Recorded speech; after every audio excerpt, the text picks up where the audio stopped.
control that you never seen before. High heels take control. Wonder what's behind the door. Let's turn on the lights and meet eye to eye. Get it up, boy.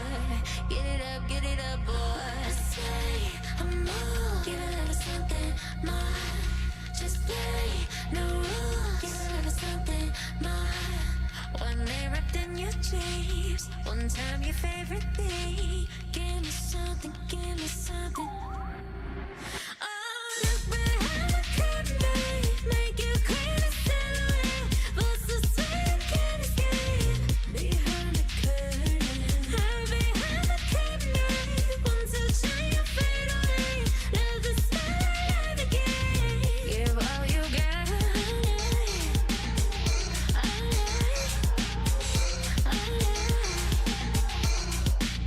Give all you got.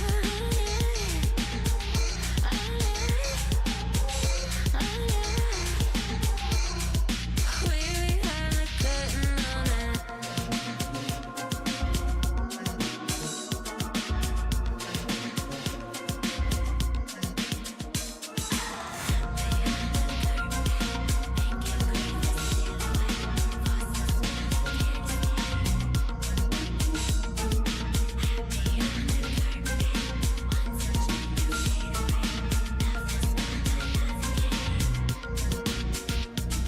Firm and make your mark. Righteous scenes out with your tongue. Hidden in the dark.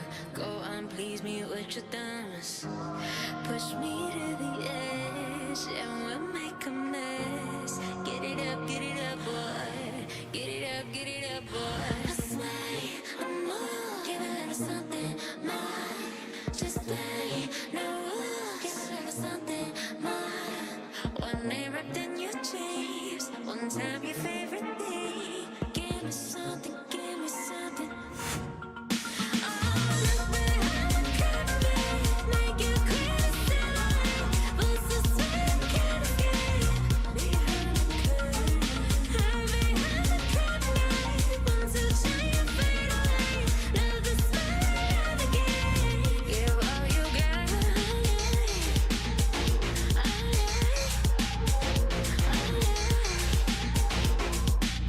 Give all you got.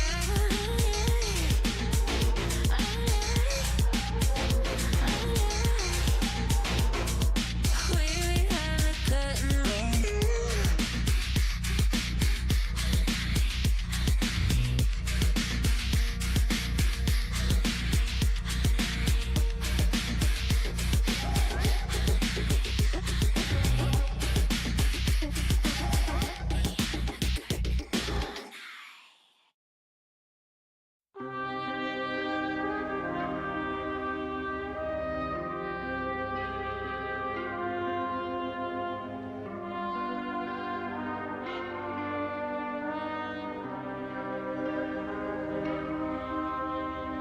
Lost in diamond dust on this velvet night.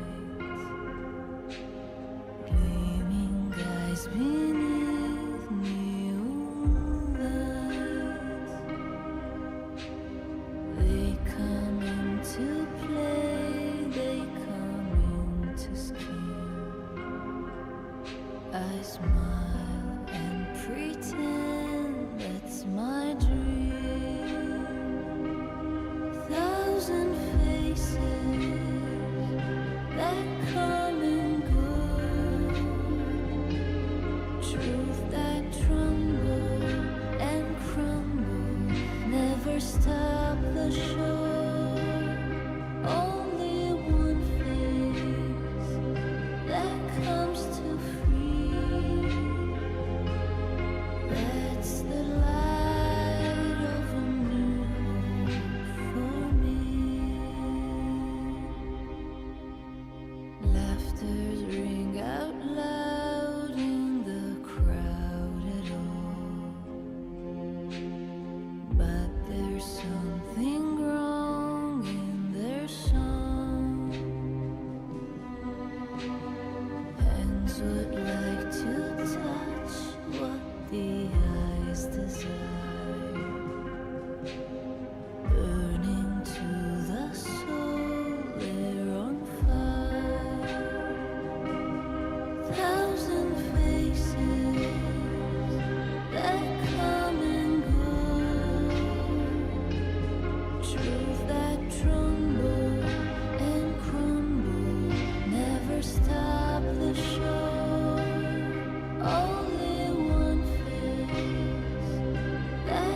Hi, Andre. Good afternoon. Good afternoon. Muted, yeah, I just noticed. Good afternoon. That's what I was saying. Good afternoon. It's time for more Path to Nowhere. So I heard from people that Milly's interrogation is actually the epilogue of the event because it kind of ended in a cliffhanger where it feels like Milly is in a coma. It's time for more, of course. It's time for more. Alright, let's go. Oh no. Let's get there. There's the clone. Oh shit, I'm about to die. Yes, Chidurugasm for Milly. Kamusta? Doing well. It's raining earlier, but it's okay now, I guess. Alright, let's go on to Milly's interrogation. In the aftermath of the Euphoria incident, Milly is unable to return to the MBCC with the chief due to her compromised physical condition. She is utterly devastated by this separation and even contemplates taking extreme measures. Girl! So I'm assuming she woke up. Thank God. Travel approval document? A travel itinerary approved document issued to Milly by the Bureau, personally signed by the chief. She has safeguarded it, keeping it on her person ever since. Of course, because it was given to her by chief. Stacks of love letters. A love letter from Milly to Chief, written but never delivered. Why? Maybe Chief is busy, huh? Or maybe Chief is out there in the White Sands, perhaps. After Euphoria was destroyed, many sinners were escorted back to the Bureau through the passage between FAC and MBCC.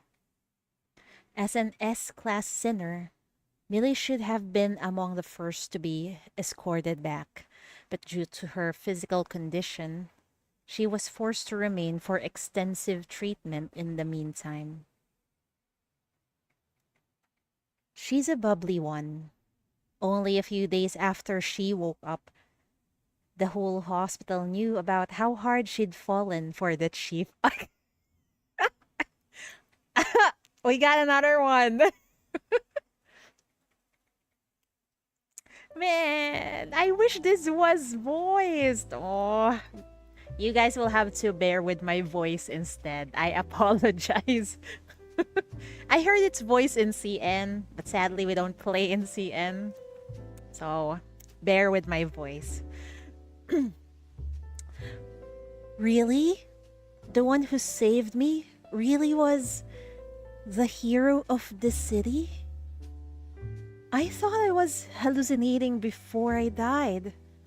Wait, does that mean she saw me looking like a total wreck? No, honey, you are beautiful.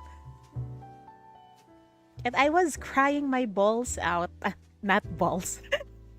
I'm crying my eyes out. Yesterday, when you were lying there unmoving and not responding. Oh no! I was hoping to make a perfect impression for our second meeting. Now that's completely out the window. Oh, it's the nurse, we know. It's okay, even if you miss the first and second chances, there's always a third time and the fourth. Here you go, Miss Milly. Your photo. It was in the inner pocket of your coat, with all the other items under investigation. Almost got confiscated as evidence. I had to file several reports with Adjutant Nightingale to get it back for you. Your photo? Or is that Chief's photo, perhaps? I wonder what would Nightingale... how would Nightingale react if she knew? How does this girl had a picture of Chief? Oh, thank you. That's wonderful. I was so sure I lost it in the ruins. She clutches the photo to her chest, a faint blush creeping up her deathly pale cheeks. I think that's the photo she was talking to in the event. On that ship, this photo was what kept me going. I look at her every day, talk to her, hoping that one day she'd show up again. Now, just thinking that Chief is so close to me makes my heart race. It feels like a dream.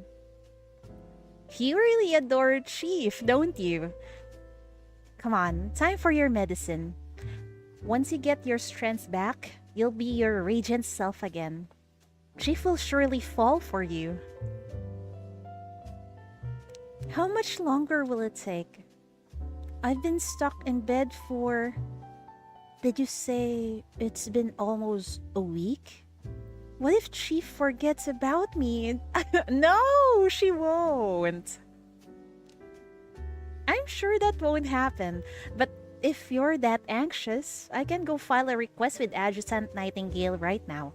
Ask Chief to come visit you. The girl's face flushes bright red. She's so freaking adorable. No, please don't. I haven't recovered yet. Look, my cast is still on. I can barely move. I haven't done my makeup in days. And I'm seriously behind on my skincare. Girl, my god, she got a broken bone and she's worried about her fucking makeup and skincare. You just need to rest, okay? She breaks into a coughing fit. The nurse hurries to help her catch her breath. So, please, don't. I'm not ready. But could you take this letter to Chief for me? She carefully pulls a pink envelope from under her pillow. Ooh, a love letter? I'm curious. I wanna peek at the love letter. Please? I really need your help. But no peeks. I want to. Alright, I'll take it. But it might take a few days. I think Chief and the others are already on their way back to this city. Huh? Something important came up, I think. But she made sure to arrange all your follow-up treatment, accommodations, and transfer to the bureau. She hopes you'll... Millie doesn't hear the rest. Chief is leaving? No, I don't want this. I don't want to be left here all alone. I want to go with Chief. I've waited so long to see her again. I can't just wait here. I have to go see her. Millie struggles to wriggle her legs over the side of the bed. The monitors connected to her blare warnings, but she pays them no mind. Oh shit. I don't think she can walk yet. She has a cast, right? Oh dear. Miss Millie, you can't move around like that. Hearing the alarms from the room, guards and doctors rush in. They restrain Millie, trying to get her back onto the bed. No, let me go. I need to see Chief. Please, I'm begging you. Don't let her leave me behind. Let me go with her. Oh shit. As she struggles, a scent sweet as honey begins to emanate from her body. Oh my god. Take me to Chief. Please. I'm begging you. Please, take me there. Okay. Oh no. Oh no. Did she just control the people in the hospital? Oh dear. On the landing pad, a massive sand ship is preparing for departure. You lean against the window, watching the sand kick up by the engines. When a flash of honey gold catches your eye, oh, she's already here? What's that? Chief! Chief!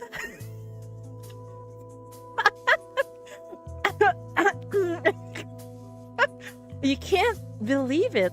There on the landing pad is Millie, who should be on bed rest, escorted by nurses and doctors. What the fuck? She took the whole hospital. Oh my fucking god. In the middle of white sands, no less. Chief! You can't make out her words over the engine's roar. You'll only see her waving one arm frantically, the other encased in a cast, and promptly pressed down by a doctor. What the fuck? Nightingale? Isn't that Millie? Why is she here? She's supposed to be resting. Is her mania out of control again? Or is she still under the effect of mind control? A wave of alarm overwhelms you. The lingering influence of the black ring sends a throbbing pain through your head, and your vision goes dark for a second. Nightingale strides to the window, glances out, and presses her earpiece. Landing pad security report. An S-class sinner has been spotted on the landing pad. Is it an attack? Really? She's calmed down? Understood. Nightingale ends the call. Don't worry, Chief. She's not out of control. Millie, she heard you were returning to the city ahead of schedule while she was to remain here and rest. She couldn't accept it, so she came after us. They just reported that she's stabilizing now. She knows she can't catch up to the ship and has accepted the situation. You sigh and rub your temples. What we're heading into is too dangerous for her. She's been through enough. Now that she's free from euphoria, I just want her to have some time to heal in peace. Same here, but I think, Chief, you need to be there for her to heal in peace. I signed the paperwork for her transfer back to the city, didn't I? Yes, but it seems she ran off before she had a chance to see them. If you're worried, Chief, I can contact her again and reiterate the arrangements. I think I'll do it myself. You need to rest. Nightingale gestures at the monitor beside you. You glance over. The screen shows the erratic patterns of the black ring superimposed over your own vitals. The brief spike of agitation just now has triggered a bright red warning, a clear sign that you're in no condition to leave. Man, so Chief is being monitored also like this. And I think every time her emotion goes out of control, perhaps the black ring also responds to that. Oh dear. Right, sorry. I'll leave it to you then.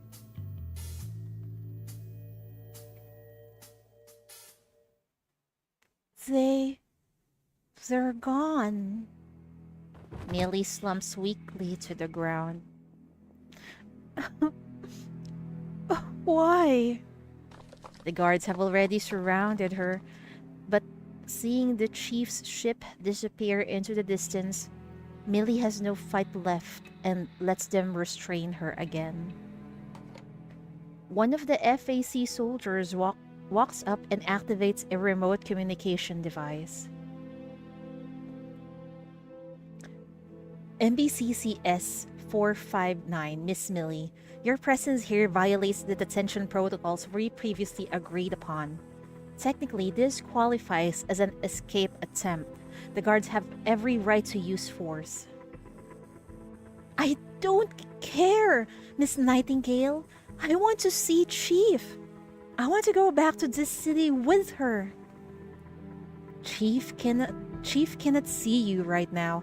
The BR005 outbreak has severely compromised her health. She was already pushing herself to the limit to resolve the Euphoria incident.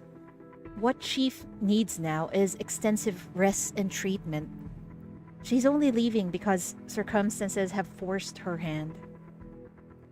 What? Chief is sick too? However, Chief understands how you feel and has made special arrangements for your return journey. I hope you won't let Chief down. Nightingale deliberately emphasizes her last sentence. A staff member steps up and produces a travel document bearing the Chief's personal signature. Millie takes it, stunned. She blushes as she traces her finger over the handwriting, caressing the name. Damn, the way she yearns for the Chief. I envy you, Chief. This is Chief personally.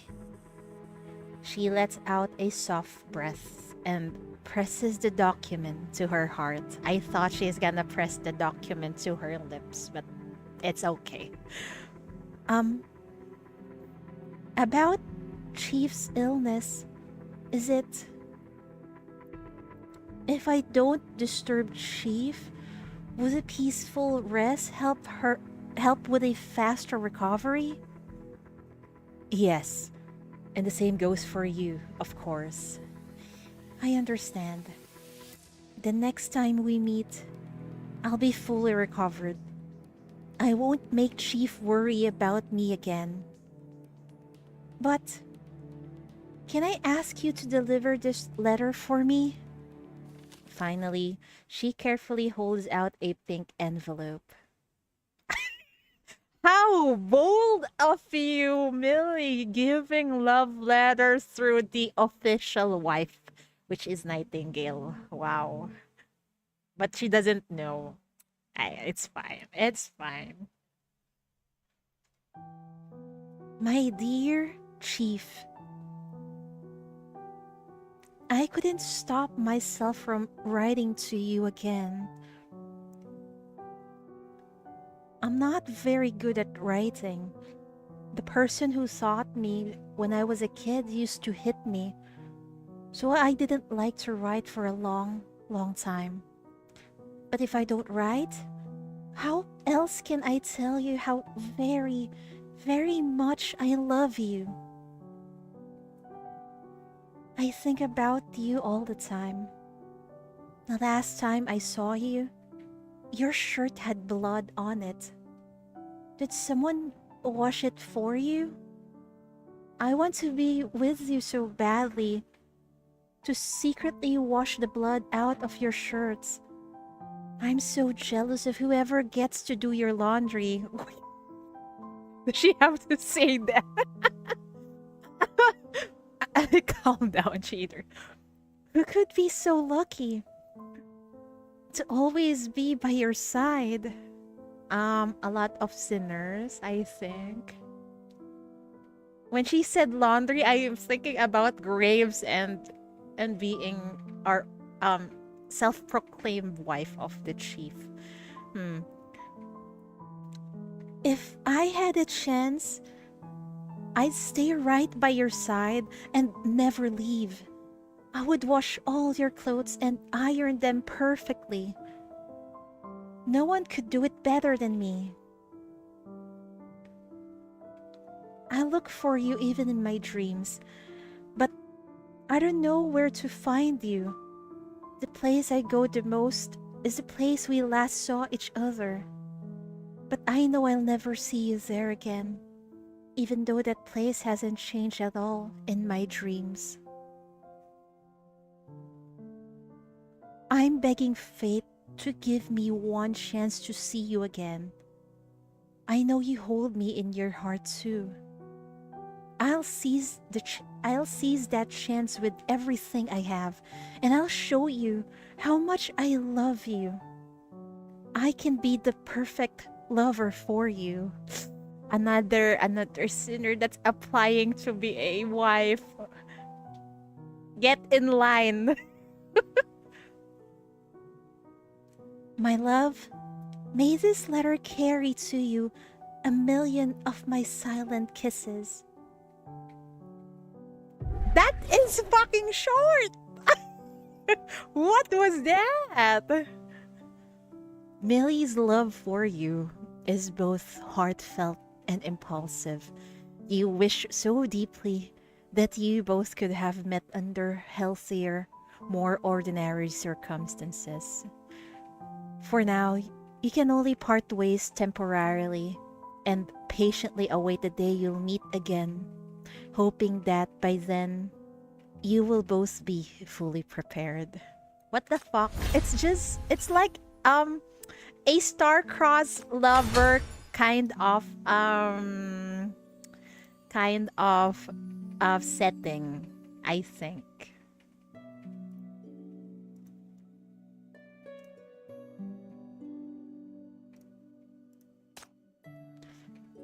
Milly's love for you is both... Oh, wait, we're done with that.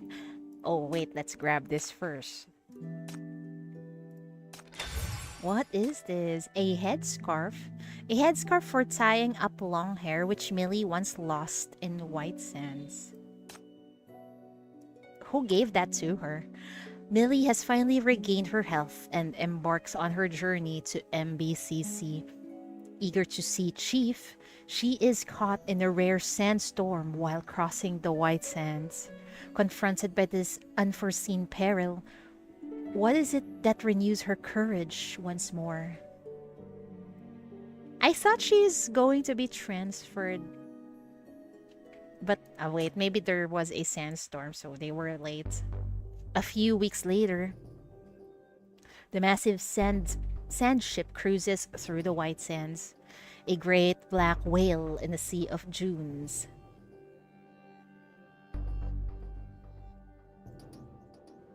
Milly stands on the deck, her eyes fixed on the horizon where a wall of laden clouds has gathered, closing in on them.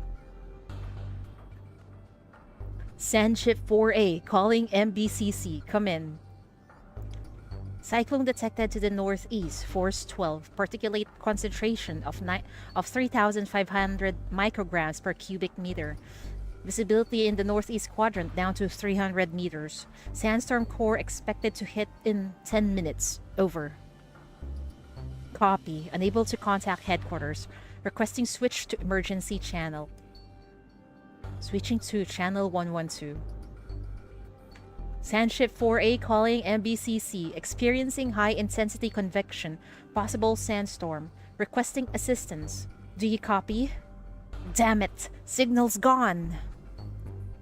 Captain? Are we in big trouble? Don't worry. It'll take more than a little gust to sink the ship. But we'll be in real trouble if we get blown off course into dangerous lanes. Now, get yourself below deck. Let's hope our mast can take this. Milly glances at the tallest mast behind her. It's swaying violently in the wind. Captain? The mast? Wait, Captain? But the crew's already gone, and no one else notices the danger she's spotted. Okay, Milly, calm down. You can do this. The storm's not here yet. It's only a few minutes climb. All you have to do is secure the signal device on the mast. You can't let the ship go down. If it does, you'll never see Chief again. Oh dear, that's dangerous, Milly. You can do this, Milly. Go for it. With a surge of determination, Milly begins to climb the towering mast. The air thickens with sand. She feels the coarse grit stinging her face. Suddenly, The ribbon binding her hair is snatched by the wind, sending her locks whipping in the gale. Oh my god. Yet in the swirling chaos, her golden hair seems to shimmer, catching the light from colored minerals caught in the strands. When she finally reaches the crow's nest, the sight before her takes her breath away. This is the first time she's seen a sandstorm. She's only ever hidden from them in the safety of a cabin. Her patrons never talked about such grim things on their trip. This is her first time witnessing and feeling the raw power of nature. Chaos presses in. Only the sand ship's stark, white searchlights pierce the dense fog of dust, carving a path forward. But the path reveals only more dark, churning sand and endless dunes, now twisted into unnatural shapes, as if something monstrous is staring underneath. Oh shit, don't tell me it's those fucking worms again. The hull shudders violently, gravels rattling against the metal in a constant patter. Millie can no longer hear any other sounds. She trembles before the fury of nature. She clings to the railing, struggling to keep herself steady. With tremendous effort, she manages to relatch the fallen lock. The swaying mast stabilizes, now secure against the raging sandstorm. Storm's cores hit early. Calling for aid! Calling for aid! Damn it! Emergency channel's dead too. Visibility down to 50 meters. Bridge. Kill the engines. Recalibrate course. Deploy emergency shields. Roger that. Hey! Captain! Look! Is that someone out there? Who in their right mind would be wandering outside in the storm? What the hell? It's the girl! Millie! Get down from there!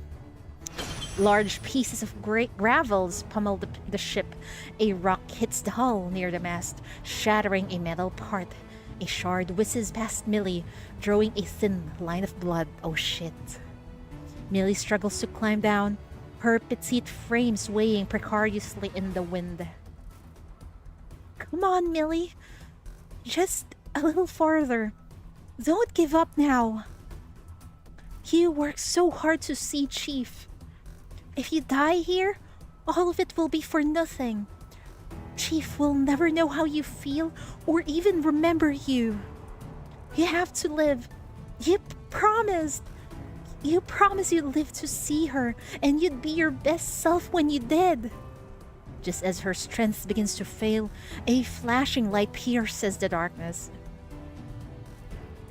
Beacon sighted, northwest quadrant. It's the Bureau. Thank goodness, the brats actually earned their pay for once. I was starting to think they'd clocked out of the day and left us out here to rot. I'll go get Millie. Poor girl must be terrified. If it weren't for her, we'd have lost that mast for sure. Adjusting coordinates, northwest 3 degrees deviation. They'll take us out of the core of the sandstorm. We're gonna make it. Guided by the light, the sand ship sails forward. Curiously, the wind on this new course begins to die down, and the ship stops rocking so violently. The storm begins to recede on both sides. As the storm subsides, Millie's legs finally give out, and she collapses to the ground. I'm alive? I'm not going to die? The sand ship slowly follows the beacon. Soon, the familiar statues of the city port appear ahead. Phew! She's safe. After the ship docks, Millie finally sees the person who lit the beacon, a young man in a surveyor's uniform with the MBCC logo on it. He vaults onto the deck and greets everyone energetically. Hey! Finally! It's been a while! What's his name again? Kawa-kawa, right? It's been a while. We haven't seen you since the What was that sand event? I forgot. I forgot the title. The first I think that was the first event in Path to Nowhere. Hey, you okay? It was a nasty storm, but it's over now. Can you stand? He offers Millie a friendly hand. I'm Kawa-kawa. I heard you guys lost out there. Are you feeling alright? Hello, I'm Millie. Did the heroes send you to greet us? Not exactly. The weather in White Sands has been unusual this past few days. I knew some bureau folks would be returning today, so I came to help guide you in. The bureau doesn't usually assign sinners to escort duties. Chief just lets me do whatever I want. I have lots of important work in the White Sands. Mapping the terrain, guiding travelers, recording the weather. These are all part of my job. Your face is bleeding. Must have been a piece of rock in the storm. Here, let me clean it up for you. Thank you. You're so kind. The sandstorm here are no joke. You're lucky you only got a scratch and didn't get pulled into quicksand. But I saw those giant moving sand dunes like monsters. It was breathtaking.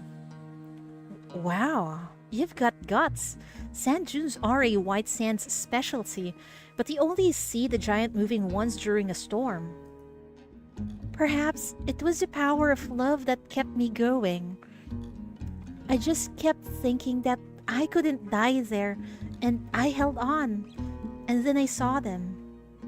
My legs are still weak just thinking about those dunes.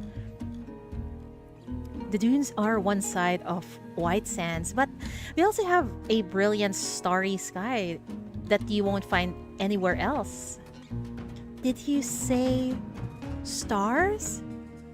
Yep, especially after a storm, when the sky is perfectly clear. He points upward and gestures for Millie to look. Wow!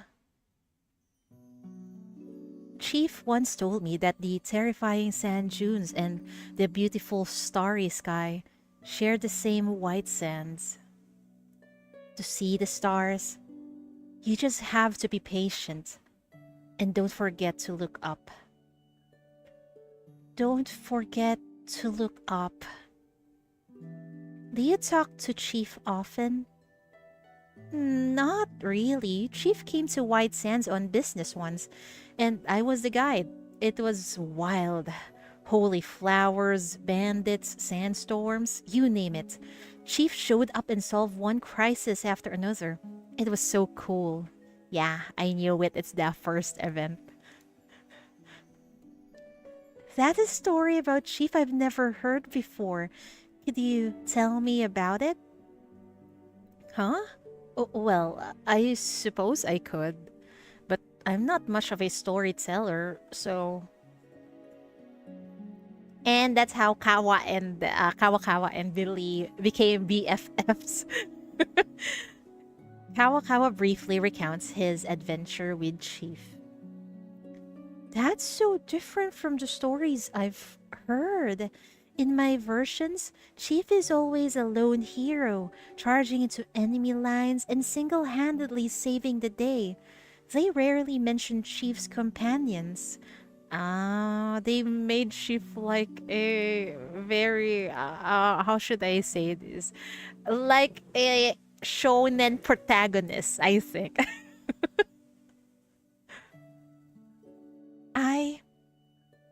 I care for Chief a lot. She saved me time and time again. I want to tell her how I feel, but whenever I'm in front of her, I get so nervous I can't say a single word. Is that why you all do so much for Chief? So Chief will like you and you can talk without getting nervous? I don't think you need to go through all that just to talk to Chief. I guide people in White Sands because I love it. I like helping people. I guess you're not wrong. Chief is included in people after all. Chief is really nice. She never puts on airs. so you don't need to be so nervous. Seriously, she's the most easygoing person I've ever met. You can tell her anything. Alright, my job here is done. I gotta get on my next observation point. Next time you're in White Sands, come find me. I'll take you to collect the beacons. You can see all sorts of unique plants and animals along the way. It's a lot of fun. Hope the rest of your trip goes smoothly, and good luck with Chief. I'll be rooting for you. Thank you, Kawa-kawa. I know what to do now. Why is the interrogation? Why does it feel so short, man? I don't want it to end yet. Oh my. Hi Min, welcome. Her quest for love simply cannot fail, not when it has only just begun. Driven by her obsession with her beloved, Millie summons every ounce of her courage to aid the crew in battling the Sandstorm. They finally secure rescue and arrive safely in the city. You just throw 142 Singapore dollars for wife skin in PGR. Congratulations. That's understandable. If you like the costume, go for it. I just hope they give some portions to the artist who made them, or the team who made them, if they sell well. Wait, let me drink some more coffee.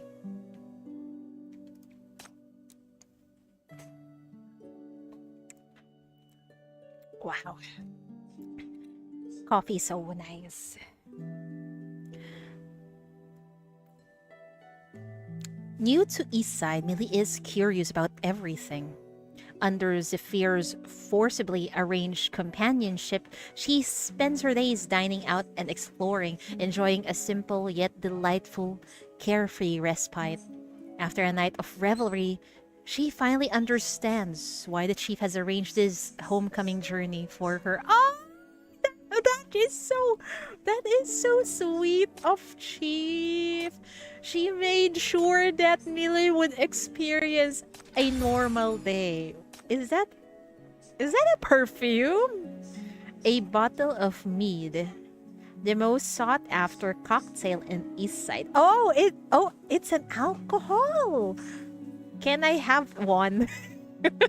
A concoction exclusively served at night-long dance parties and perpetually in short supply. I wonder if it tastes good. Wait, did Millie drink some alcohol? What is happening here? Did she go partying in Eastside?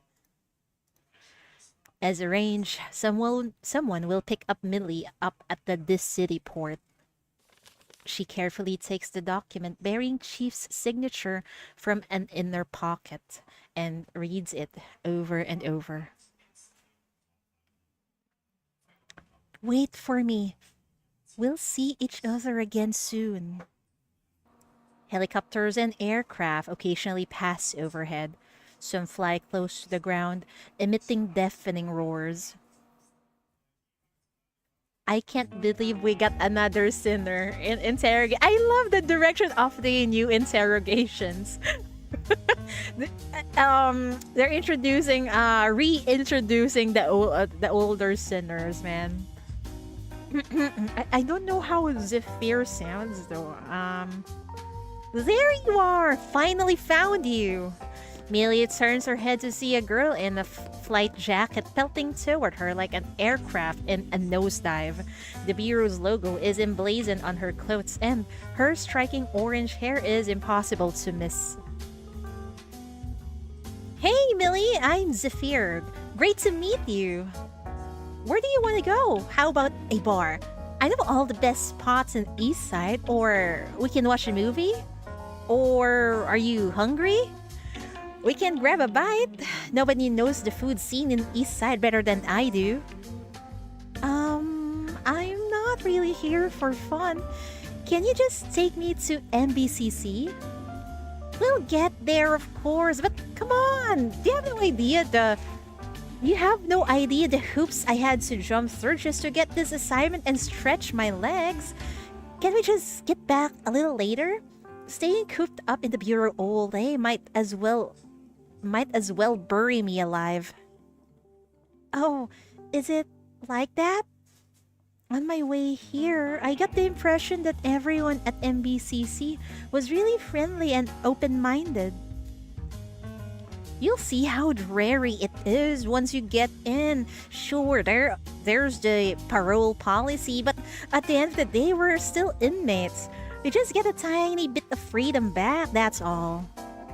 I don't need to go anywhere else. As long as I'm in the bureau, I can be with Chief all the time. Just being able to see Chief every day, that's all the happiness I need. Girl, just indulge Zephyr. Our girlie right here needs to have some fresh air. Zephyr stares at her like she's an alien. Well, to be fair, Millie have spent most of her life locked up in a fucking cruise ship. So yeah, no wonder she's used to the. She's much more used inside. I mean, indoors rather than outdoors. Jeez, they told me I was picking someone up from Euphoria, but they never mentioned the place was a breeding ground for lovesick puppies. Being stuck with the same person in the same place every single day? Wouldn't you die of boredom? Seeing the blank look on Millie's face, Zephyr sighs and softens her tone. Look, think about it. If you're with someone day in and day out, what would you even talk about? That wouldn't be a problem. Just looking at that person is enough to make me happy. Girl! That is okay to you, but the Chief would find that uncomfortable, I think. It's like getting surveillance 24/7. Wait, that is actually close to being oh my god, a stalker. Uh-oh, Millie, don't go there. Don't be a stalker. Stop. Okay, I get it. Give me a sec. Zephyr ponders for a couple of seconds, then gets an idea. Alright, I'll take you to some new places. Chief is no fun, all work and no play. If you're just trailing after her 24/7, what would you have to talk about? But if you go out, have some fun on your own, see some cool stuff, then you'll never run out of things to share with her. Ah! Good bait, Zephyr, you're good. Hey, Chief is the best, the kindest, most wonderful person I know. Before Millie can protest further, Zephyr hooks her arm and begins dragging her into the city. Good job! You're saving Chief. Fine, whatever you say. Well then, let's go. Think of it this way. You're having fun for Chief's sake. If you care for Chief and want to make her happy, you've got to be happy first. That way you can share your joy with her. Come on, let's grab something to eat first. I just found this amazing pastry. You're going to love it.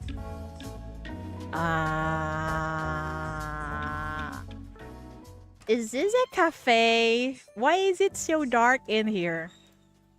Zephyr pulls Millie through the streets of East Side and into a small shop. Oh, wait. Why is the silhouette looks like Anne's? Is it just me? Am I dreaming? I don't know. It looks like Anne. Hello, Zephyr, the usual. Melon buns. You know it. Make it 3. Is someone else joining us? Zephyr usually has 2. She has to load up before long flight missions. Can't take off on an empty stomach. So you really are a pilot? How about that? Wanna go for a ride? Please. I hope she could experience that. Millie freezes. Millie freezes for a second before breaking into a smile. It's an almost instinctual reaction to fear. A perfect, gorgeous smile, like a flawless mask. She's basically an A-rank Cabernet. You know what? At the rate we're reading through Millie's interrogation, I think we can read through Cassian's. The problem is, I haven't. I did not prepare a thumbnail for him. So maybe I'll just cut. I'll just. I can stream it even today and then just post a video later on YouTube for a proper thumbnail. Millie freezes for a second before breaking into a smile. It's an almost instinctual reaction to fear. A perfect, gorgeous smile, like a flawless mask. So that's her automatic response to fear, huh? She just smiles. Girl, you don't need to smile if you don't feel like it, okay? You'd take me flying? Zephyr glances at Millie and purses her lips. Then she brushes her hair back and laughs. Yeah, I would, but only when you really want to. When you're not afraid anymore. Oh, she noticed. Zephyr grabs a menu from the counter. Gonna borrow this. The owner, seemingly used to this, smiles and disappears into the kitchen. A moment later, she returns with a tray of piping hot melon buns. The crust is a beautiful golden brown, and the air is filled with a faint, sweet scent of melon. Is it? I'm imagining those melon pans from Japan. Yeah. That's what I'm imagining. There's no other place in all of the city that bakes with real fresh melon. They say this is what melons taste like before the nightfall. You can't get this flavor anywhere else. I want those I want the melons you're talking about and the real melons they're eating right now. How did you find out about this place? Well,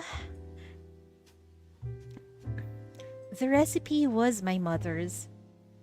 Zephyr and I met at the amusement park.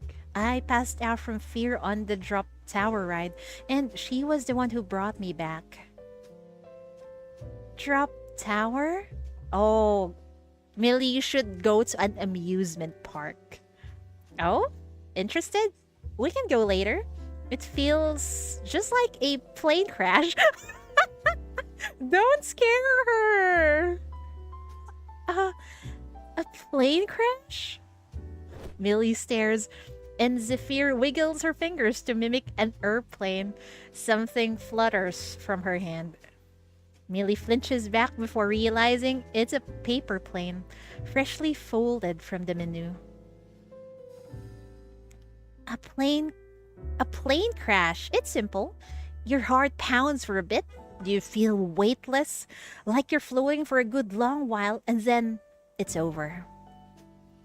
Like falling in love? What? I guess, yeah. Yes, your heart pounds when you fall in love. But it's more of your heart pounds out of fear when you ride those scary rides in amusement parks. You feel weightless, like you're floating for a good while, and then it's over. Not a perfect analogy, but I guess somehow, yeah, okay, like love. Zephyr burst out laughing. You're really something else, you know? I'm starting to like you more and more. She grabs a knife and cuts into one of the buns. The golden crust cracks open, revealing an oozing bright green melon filling. Zephyr presses a small fork into Milly's hand. Try it. Milly puts a piece in her mouth. It's so delicious. It's a flavor she've never known. Rich and sweet, but with a surprising freshness. The soft, fluffy texture and the lingering heat from the oven warm her from the inside out. See? I bet even Sheep hasn't tried this yet. Next time, you can tell her you know a place that sells melon from before the nightfall, and then you'll get yourself a sweet little date. Milly's face goes a little red. It's so warm. I thought only love could feel this warm. Thank you, Zephyr. I'll definitely bring Chief here next time. Oh, simple things like this she have not experienced. Yeah, thank you, Zephyr, and thank you, Chief, for letting her have a normal day like this. Oh, well, that's great. See? I told you you'd love it. Okay, let's go to the cinema next. Then there's the amusement park, the bars. We've got tons of things to do. I want to go to the bar. Okay. Are we going to see a drunk Milly? Several hours later. Oh my god, what's with me? Don't tell me! Don't tell me Milly is performing, bro. Several hours later, a thunderous crash echoes through the sky bar in East Side. A tower of a man topples from his chair, dead drunk, while the blonde girl, his drinking opponent, takes a long sip from another tequila sunrise. Wow! Wow! They're having a drinking competition. And of course, since Milly, we know she works in Euphoria, she probably has very high alcohol tolerance. The crowd erupts into cheers and applause. Miss Milly wins! Mr. Jekin will be picking up the tabs for Miss Milly and Zephyr. Ladies and gentlemen, looks like we've crowned our new Golden Goblet Queen. Let's give it up for Milly! The cheers grow louder as Milly's cheeks flush under the lights. Milly, you're unbelievable! Was that your 23rd drink? So, I won our bet. Now can you tell me how you won the paper plane contest? What kind of bet is that? She's so freaking naive. But the pilot never reveals her trade secrets. Then, let's have a rematch. You're on. Wow, these ladies are enjoying themselves. It's so nice to see. The crowd cheers as they both launch their planes. Milly's veers, of course, nosediving into a partition near the bar. Zephyr sails cleanly over the grooving crowd and disappears into the neon light outside. I'll go see where it landed. She hops off her stool. The alcohol makes her a little unsteady, but her steps are light as she heads for the door. The music grows sensual as the lights paint the dance floor red and purple. The joyful crowd dances to the rhythm, waving and whistling pleasantly to Milly, their Golden Goblet Queen. Milly smiles. This kind of attention feels different from what she is used to on Euphoria. There's no love or lust in their eyes, only simple joy and ease. She feels light, like a deer bounding through the woods, freed from a suffocating shell. Oh, I'm so happy for her!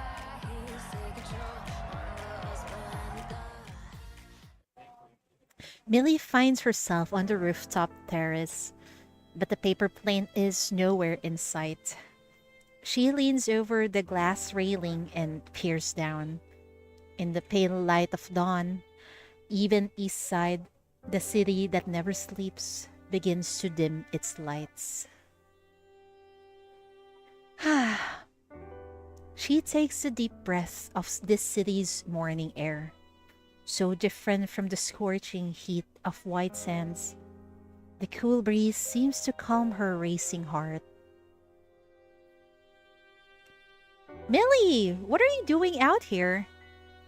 Hmm? Looking for your plane, of course. She holds it up. It flew so far. I want to keep it as a memento of tonight. More lights go out across the city as the sky brightens. This is the tallest building in East Side. From here, they can see all the way to the horizon, where the clouds begin to blush red as the crimson sun slowly rises from the darkness. Long shadows retreat across the land, like great phantom ships sinking into the sea. That was a magical night. Thank you for everything. I think I'm starting to get it. What Kawa-kawa, you, and even Chief have been trying to tell me. On this trip, I've seen so many things I've never seen before. Or things I'd seen but never really noticed. I like the stars and the sunrise. I like the movies, the bars, and paper planes. I like the city and the people who live here. I'll cherish all these happy moments. I'll always hold them dear to my heart. She turns to Zephyr, smiling. But like isn't the same as love. I can like lots and lots of things, but there's only one person I love. She's the one I can't get out of my head, the one who makes me restless. Just one glance from her is enough to make me giddy with joy, and if I had to, I'll gladly give my life for her. Oh, damn, she's so dedicated to the chief. Millie. But now, I know this isn't something that can be rushed. Since Chief arranged this trip for me, it probably means she isn't ready either. If I kept trying to force my feelings on her, it would just be hollow, wishful thinking that would only make things awkward for her. Oh, she's so considerate. Is she? I think she's one of those few people who are actually considerate of the the chief's feelings, because most of the time some sinners, they just show themselves to chief regardless of what she wants. Although I like that, but I also like this it's a form of respect and consent. Yeah, like I always say, consent is sexy. So it's time to change my approach. I'm going to see more of the world, explore new things, and meet all kinds of wonderful people. I'll gather all these amazing stories and let them become a part of me. Then, when the time is right, I'll share them with Chief. We can even go see them together. Phew, I'm glad you figured things out. Man, I gotta say, I'm starting to get a little jealous of Chief. Don't worry, Zephyr. You're amazing. You'll find your true love. I'm sure of it. It's such a big, wide world. Somewhere out there, there's got to be someone you love who loves you back. The sun rises behind her, bathing her hair in a radiant halo of light. Damn, she's such an angel. I'm ready to see Chief now. Please, take me to MBCC. I think I'm falling in love with Millie, man. I adore her. Like, I will protect this lady in front of me at all cost. She's so how should I say it, pure, innocent. It's quite refreshing because uh, most of the time, Chief encounters those hot, sassy sinners, right? So this is quite refreshing for me. Bravely stepping out of the prison that once confined her, the young woman beholds a whole world unfolding before her eyes. She once again confirms her feelings for the chief, realizing that in this vibrant world, she may admire many things, but will only ever love one person. I need a Millie in my life. Where can I find my own Millie? Chief, you're so fucking lucky. Long preserved love? A gift from Millie to the chief. This multi-flavored candies perfectly mirror the sweet and bitter mystery of love. Whoa, Millie prepared a gift to the chief. I just hope she didn't use her powers into making this. Several months have passed since Millie was formally admitted to the bureau, and you finally made your way back. Several months? That's a long while. I'm surprised Millie didn't really clung to Chief.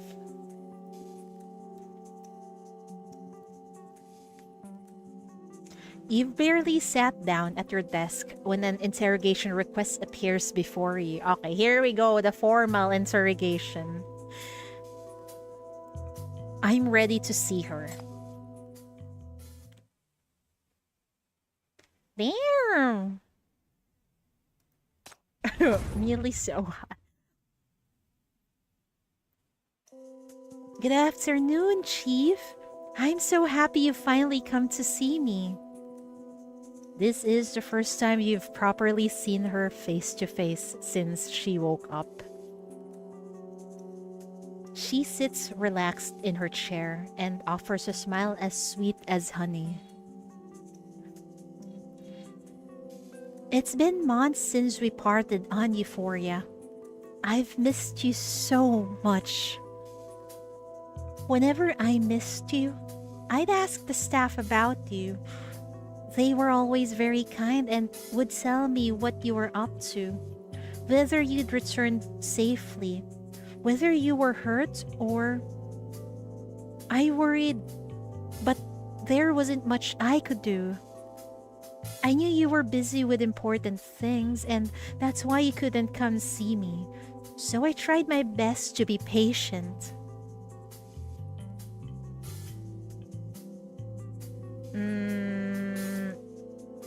I think I need to apologize to her. I'm sorry it took me so long. Are you getting used to things here? Yes, there are so many interesting people in the bureau. Thanks to them, every day has been rewarding. I've talked about dance with Miss Hamel and discussed the best donuts in East Side with Miss Poffy.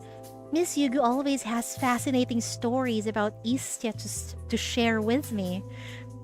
I like her company. Hamel and then our sussy Yugu right here. Also Poffy. There are other sinners I've only seen in passing. We haven't had a chance to talk yet, but my next goal is to become friends with everyone. Some might find life here boring, but coming from Euphoria, I'm used to being locked in one place. Besides, everyone at the bureau is so much more interesting than the ones back there. She pauses for a moment.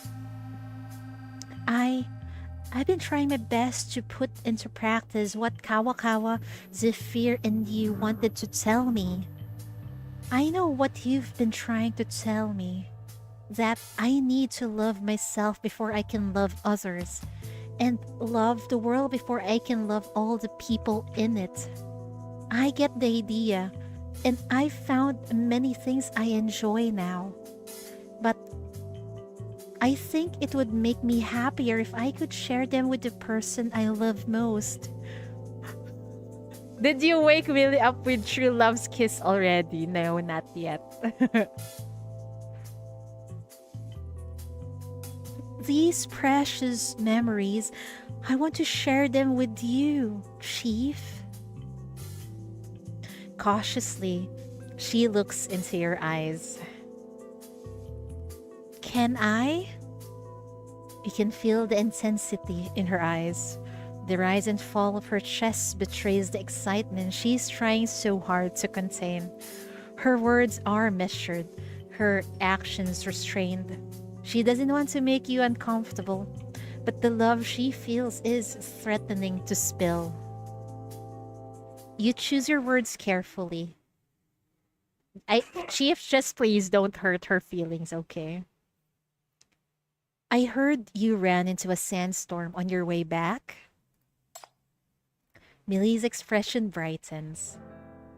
Yes, we were on the sand ship and the captain said it was huge, rare storm. It was so dangerous. All I could think was, if I died here, I'd never see you again. So I knew I had to be strong. I climbed to the top of the mast. It was about to be blown away and secured the transmitter. And there I saw them. The giant moving dunes that they say you can only see in a sandstorm. It was breathtaking. The dunes rolled like colorful dragons, and the sand that flew into my hair, it was colored too.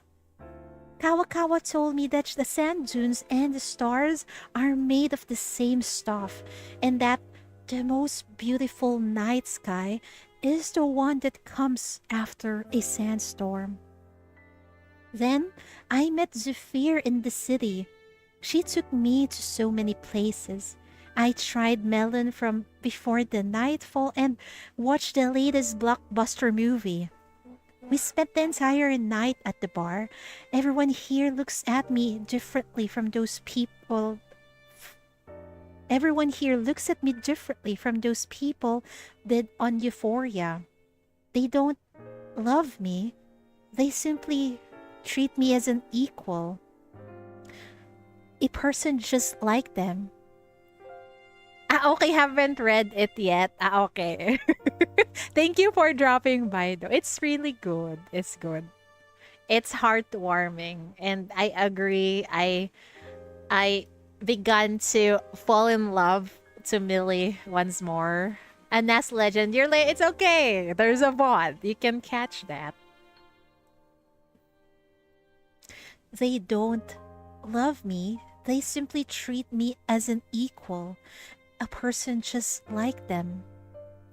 Meeting them made me realize I'm so glad I left that place. I'm so glad to be alive. Yes, I'm so glad you're alive too. I didn't do much to help you. You did it all yourself. You never gave up on yourself, even when you were afraid. Not during the sandstorm, and not on that cruise. I never thought of you as someone who needed saving. You fought to survive in that hell on your own, and you had the courage to help others. Having help is certainly important. But the greatest reason you're here now is because you refuse to give up on yourself. Damn, Chief, I love you too. Silence falls. Millie seems lost in thought. Do you really not know what it is, Chief? The reason I refuse to give up, the reason I found the strength to live, no matter the hardship. Do you remember, Chief? That gang shootout in the West District? You saved a girl in an alley on that rainy day. She came from nothing. Her parents were horrible people who sold her to a gang. just because she had pretty golden hair. She tried to run many, many times, but they always caught her. And every time, they'd beat her senseless. All she could do was escape into her fantasies to numb the pain and heal the wounds. Eventually, she got so good at it and she could even use her fantasies to numb the men with the sticks. At least enough to make the beating hurt a little less, man. Fuck off, bot.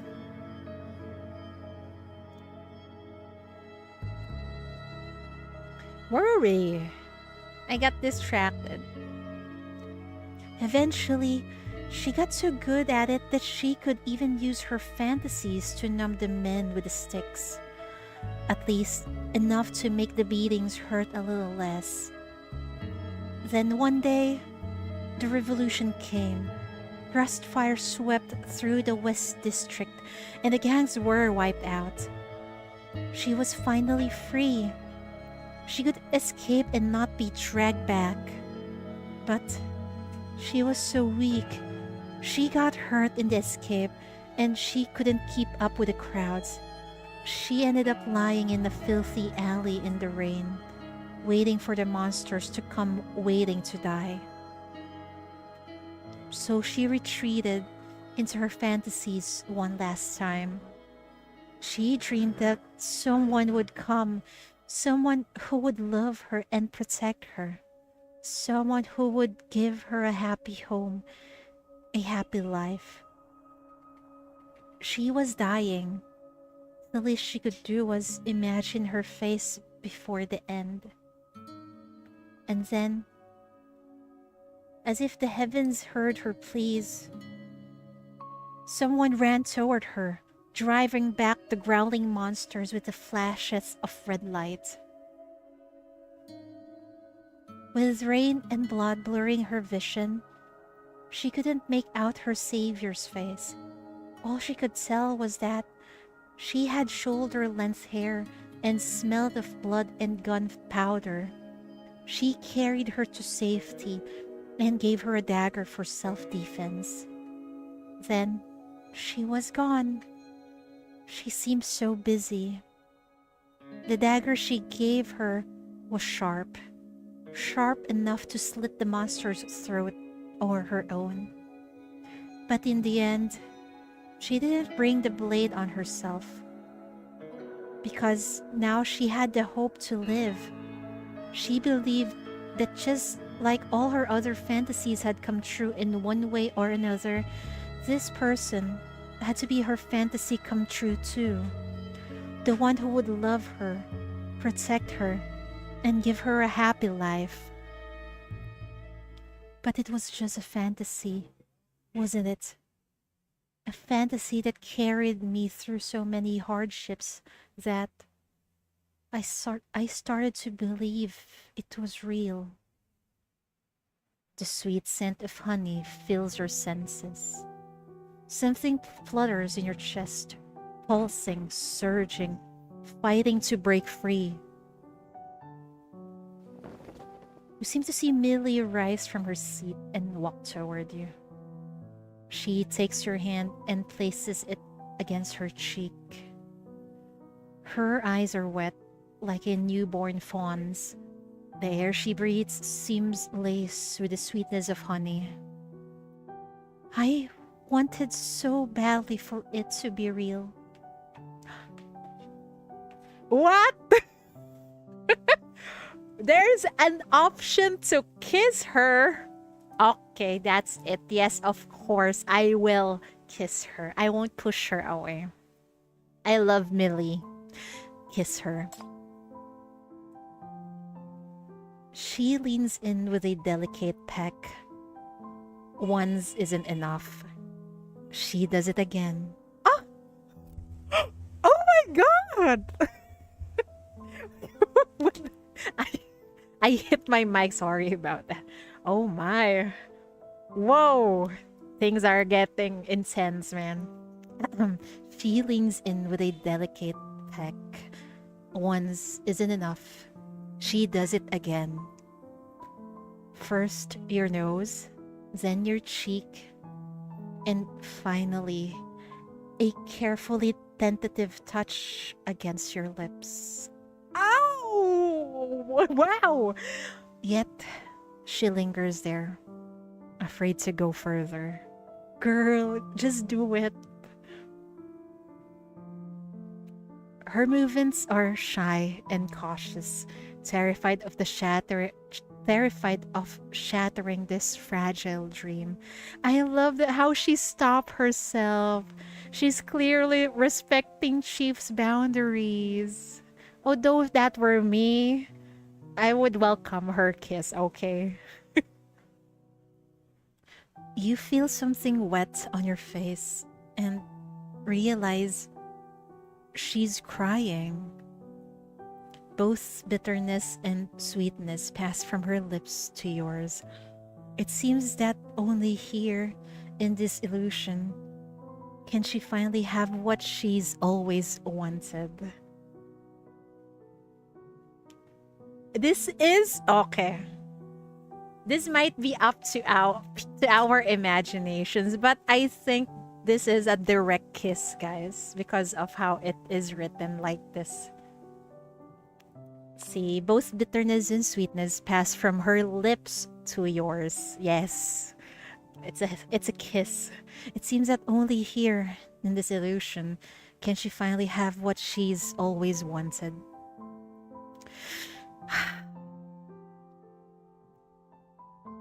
Thank you, Chief. The illusion fades. The power MILLY released was so minimal that it could hardly be considered a threat, and the interrogation room's alarm remained silent. It's not real? Was that just a dream? Damn, I don't know. Now there is two sinners that did that first, Zero and now MILLY. Not actually it's already three. You forgot Zero. In the event, Zero also kissed Chief.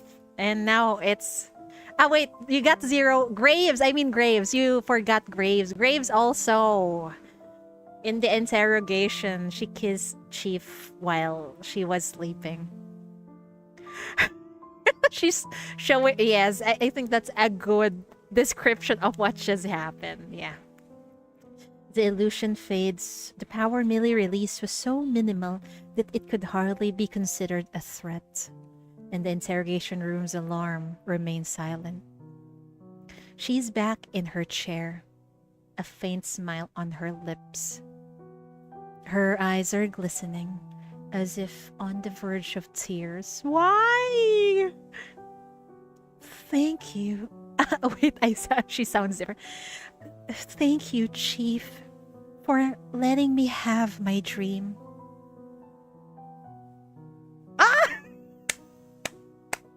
I love the choices, man. It isn't a dream. We can make it real. I love this. Basically, either way, if you choose that, you're saying it's real. Yes, okay. It isn't a dream. We can make it real. Really? You're so kind, Chief. But you don't have to comfort me like this. You take an unconscious step toward her. I remember that battle. I remember saving a girl with golden hair, the color of honey. Her smile was adorable and she was brave. I knew she could protect herself. Then, not long after, I saw her again. She had become brighter, more dazzling than before. She had survived with the dagger I gave her. Not only had she survived, but she'd helped so many others survive too. But a part of me was always worried. Worried that she was just blinded by a crush that her love would end up trapping her. But she proved me wrong. She showed me that she wouldn't be confined to a small corner. She's taking few steps, finding a bigger world, embracing a more beautiful life. I'm sorry, Millie. This time, I was the one who was afraid. I'm looking forward to the day you invite me out, whether it's to see the stars in White Sands or to enjoy the food in Eastside. I'd be delighted to go with you. Chief, why are you only saying these things now? I've already prepared myself for heartbreak. Do you have any idea how long I've spent readying myself for rejection?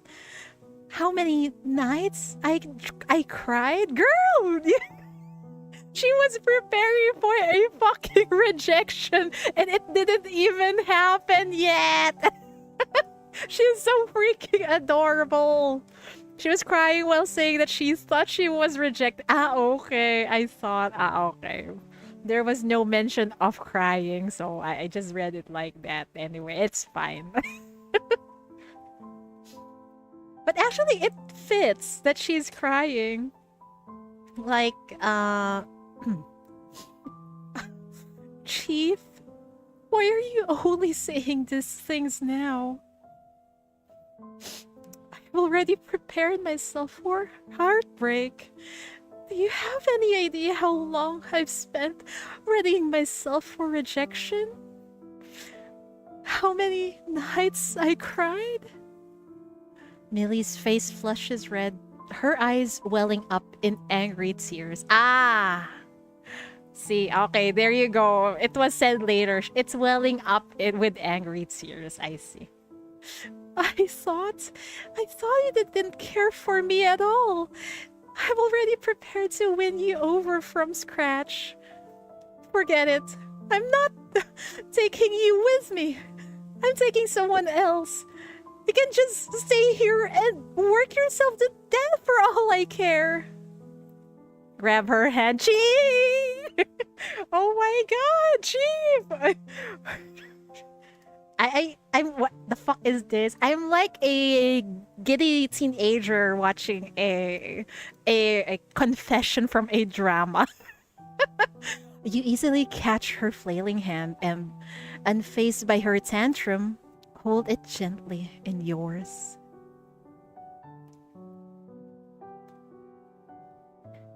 All right. When you find an even more special place to take me, we'll go then. Ah! No! Why? No! It ended just like that! It's so freaking good, man! You get to see Millie's character grow in just how maybe 1 hour of interrogation. That was amazing. Tantrum flap. Yes. And she doesn't. No. She respected the chief's boundaries, and we're gonna respect hers. So when she's ready, then we can go plap plap. As Millie shares her story, you recall the girl who once prayed for a savior in the slums, who affirmed her feelings through the hellish trials and forged them into the strength to survive. Now you can no longer turn away from her love. You decide to embark on this journey with her, to see a wider world, to live a brighter life with the one you truly love. I love how the ending is happy. Thank fucking God. Because she's been through so much, she needed that happy conclusion in her event. What an epilogue for the Honeyed Night event. Amazing. Yes, and I think I've fallen in love with her. Damn, she's amazing. I love her. Wait, someone said we should read through Cassian's interrogation?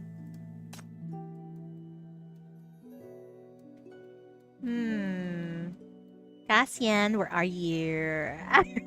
Really like a reaction and reading thing. And no problem. Thank you for listening to. We got Cassian. I heard his is like Cabernets? Question mark. Mind if I share something? Sure, go for it. I'll record this and then post it as a video on YouTube, okay? Because I have not prepared a thumbnail for Cassian. What is that? Wait, let me see real quick.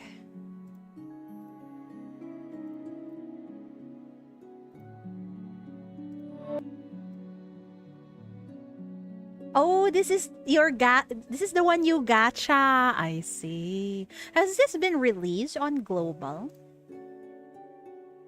Oh my god, she's so wife. She's so wife.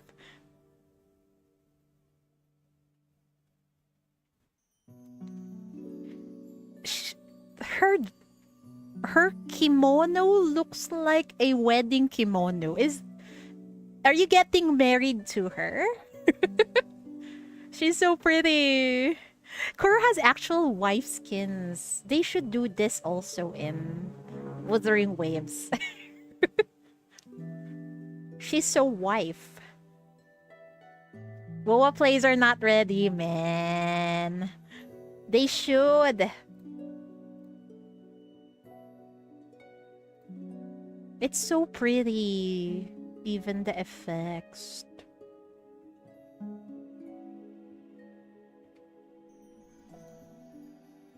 Especially that 2D illustration at the end. It's so freaking pretty. It kind of reminds me of a illustration in Path to Nowhere, not gonna lie. The PGR skin, yes. Kuro knows what they want to do. Exactly. Okay, here we go with Cassian. He sounds... I don't have a low voice, so I'm sorry, okay? I don't think I can do his voice justice. I apologize. Wait, what was that? It's really called wedding coat. Oh my god, they really got wedding skins, bro. This is how you sell your skins. Make a bride or wedding one for your characters. And better yet, add a ring. Right? Okay, where were we? Because I'm actually quite interested. Wait, I forgot to start recording. I'm actually quite interested on what happened to Cassian after. So let's go read his interrogation. I don't think it's going to be long. It's only 3 faces. So let's go. After the catastrophic explosion aboard Euphoria, Cassian, the sinner who served as the ship's bartender, went missing. After days of searching, you finally find him on a rooftop in Eastside, deeply disturbed. What? How did he get away from the ship? The night is silent, like a drop of wine sealed in glass. Cassian stands before the door and knocks. 2 soft thud-thud sounds fall, followed by faint stirring from within. A moment later, the door opens. Is this a backstory? We're back to Euphoria. The gacha intro animation is literally her walking you to the altar. Oh, I see. That is so good of Kuro. Falk slouches against the table. A silk robe hangs loose on his shoulders. He has the look of an old beast, smug and sated after feasting on a prey. Ew, we don't need the details anymore. He glances at Cassian, his tone dismissive. Isn't Falk the one who owns the... Is this the feather dude? The peacock dude, if I remember correctly. Lore implications, but spoilers. Of course, spoilers. Room service? I didn't order anything. My apologies for the intrusion. This is a complimentary offering from Euphoria for our most distinguished guest. With Falk's nod of approval, Cassian steps inside, his head bowed, and sets a silver tray down on the table. It holds a drink of his own concoction. Wait, is this? Oh wait, wait! I remember now. This is probably not the peacock dude. This is the dude that that Cassian wants revenge on, if I remember correctly. With Falk's nod of approval, Cassian steps inside, his head bowed, and sets a silver tray down on the table. It holds a drink of his own concoction. He uncorks the bottle and pours a glass. The amber liquid swirls, its rich aroma almost overpowering the faint scent of rot in the air. It's your usual blend. I've taken the liberty of making some minor adjustments. I added something better suited for memories. Oh. He lifts the glass, takes a sip, and raises an eyebrow. Not bad at all. When did you come aboard? I don't think I've seen you before. I'm a recent hire. Cassian's voice stays calm and steady in the dim, hazy lights of the VIP suite. He slowly raises his head, revealing the horrendous scars on his burned face. But I think you have seen me before. You've simply forgotten. Falk freezes, his expression cracking. You're... Before he can finish, Cassian runs a finger along the rim of the glass. A wisp of vapor rises, and the bouquet twists into invisible blades, piercing deep into Falk's mind. The man's face contorts. The glass slips from his fingers and shatters on the floor. What is this? You're... He finally recognizes the face, the eyes of the boy who once pleaded at his feet. A pain groan escapes Falk's lips as his consciousness splinters under the psychic assault. Cassian watches coldly, the liquor dancing on his fingertips. All he can see are the shadows of his own past, stretching across an endless night.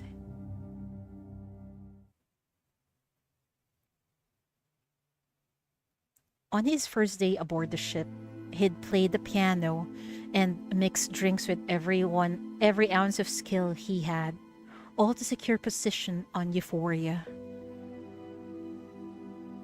That scar's an eyesore. Skills are mediocre at best. The only thing you've got going for you are these hands. Pale, slender fingers.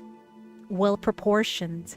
Probably somewhat that's his hand because of probably playing the piano, perhaps. He ran his fingers over Cassian's knuckles, examining them like merchandise at an auction. Suddenly, his tone shifted, and he clicked his tongue in mock pity. Such a shame. They're not soft enough. Without warning, the man's hand clenched. He snapped Cassian's little finger with a sickening crack. Oh my fucking god. Cassian let out an agonizing scream. He struggled, but the guards behind him held him fast. Thumb, index finger, middle finger, ring finger. Then the other hand. The excruciating pain seemed to have no end. Oh my fucking god, these people. We're back to fucking depression again. I did not expect it to be like this with Cassian. No wonder he was wearing those metallic, I think there were braces for his hands. Finally, they dumped his limp body in the garbage-strewn rear cabin like a broken doll. Don't give me that look. I'm just putting you where you belong. Sleep tight, Mr. Cassian. May you be worth something in your next life. May you rot in hell. And earlier, when his family was crushed by false accusations, Cassian had knelt before Falk's expensive leather shoes in his father's old formal suit. Begging me? What good will that do? Fate decides that you and your family would serve me. It also decided how you would make your exit. If you must hate something, hate yourself. You weren't born as hawks. No matter how high you climb, you're still doomed to fall to your death. Try not to be born in the gutter next time. Now say your prayers. Serve me one last time. Then came the screams, the wails, the roaring fire. Through the smoke and ash, his mother's scalding hands touched his burning, bleeding face. Live, she whispered, before shoving him away, vanishing forever into the void of memory.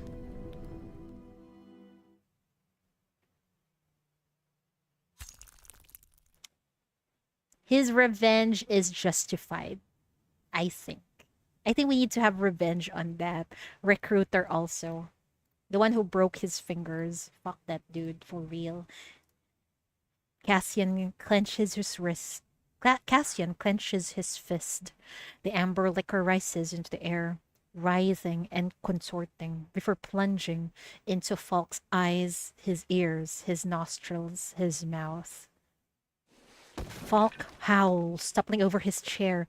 He convulses madly on the floor, his throat producing only torn grunts as he plummets, struggles, drowns in illusions. Cassian stands motionless, his eyes calm, as though he's looking at someone long dead. He steps forward, crouches, and leans closer to Falk's ear. Do you remember? You told me to pray and serve you one last time. So here I am. This judgment. This is the last service you'll have for me.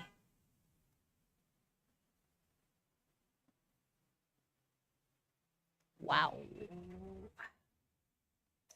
That is so cold of him, but very much justified.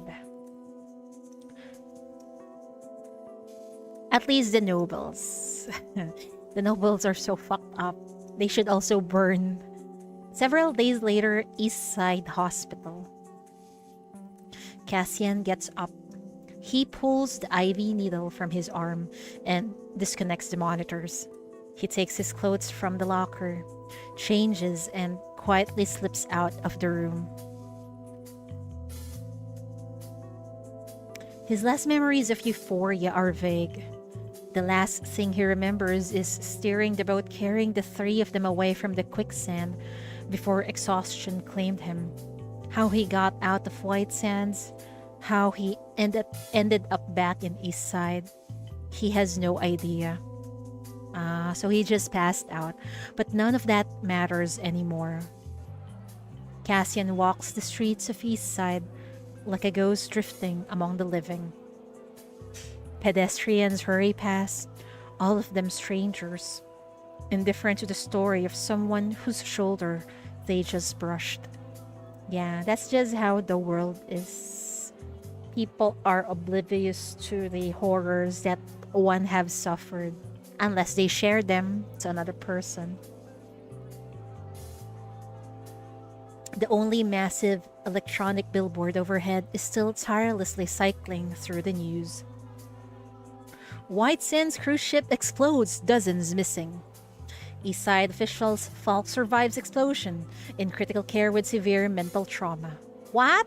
That dude is still alive? Well, at least he got some mental trauma. Good for him. I think death is too easy for him. Cassian stares at that familiar face. The hypocrite who once stood in the light and preached about justice now lies inert in a hospital bed, riddled with tubes. People speak of him with a mixture of shock and pity. He don't deserve it.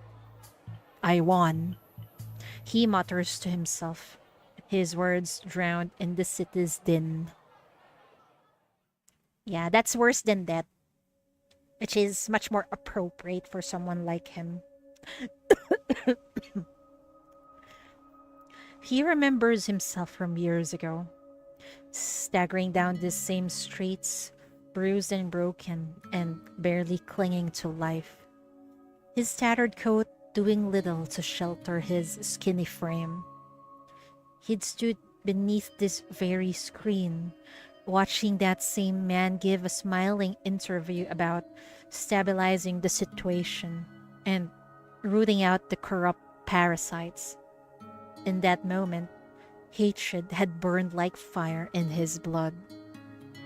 Cassian had imagined his vengeance countless times, fantasizing about dragging that man from his pedestal, watching him weep and beg for mercy. But now that the fire has burned out, he feels nothing but emptiness. It's like a piece of his heart is missing, leaving him too numb even for pain. He doesn't know where to go or what to do next. Hi Mori, welcome.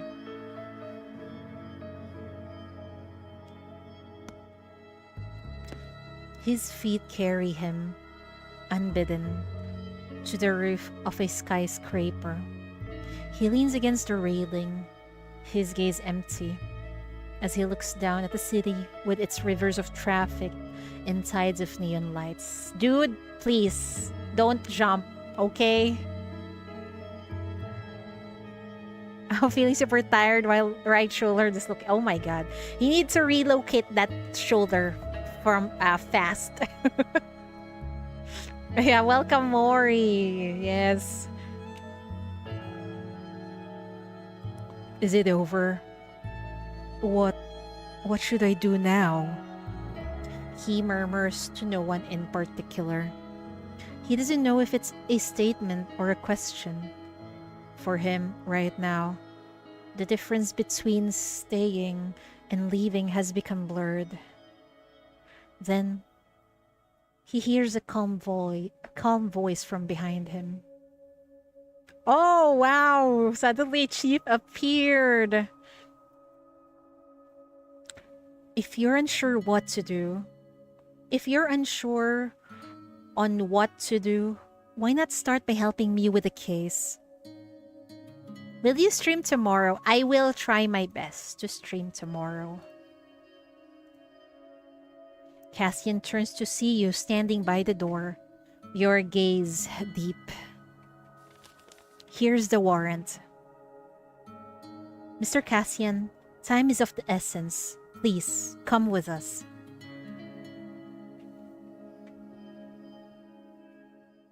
He doesn't resist when you take him back to the bureau. Not a single question, not a word of protest. He complies in silence, goes through the security checks, surrenders his belongings, gets assigned to his room, following each step like a machine. The skin pull session, yes. Let's go tomorrow. That night, during his registration at the bureau, Cassian gives a shocking testimony. The Euphoria incident likely involved forces from the underground, and he encountered their puppets on the ship. Should I get D2? Of course, because she's hot. She's very wife. In a police play get up. Police can we say cosplay? Police cosplay. He doubts that the ship's owner, Mr. E, is really dead. No, he's alive, I think. But he doesn't think the man could have possessed the power to destroy the entire vessel. The true mastermind behind the massive mania sorcery must be someone else. But his knowledge ends there.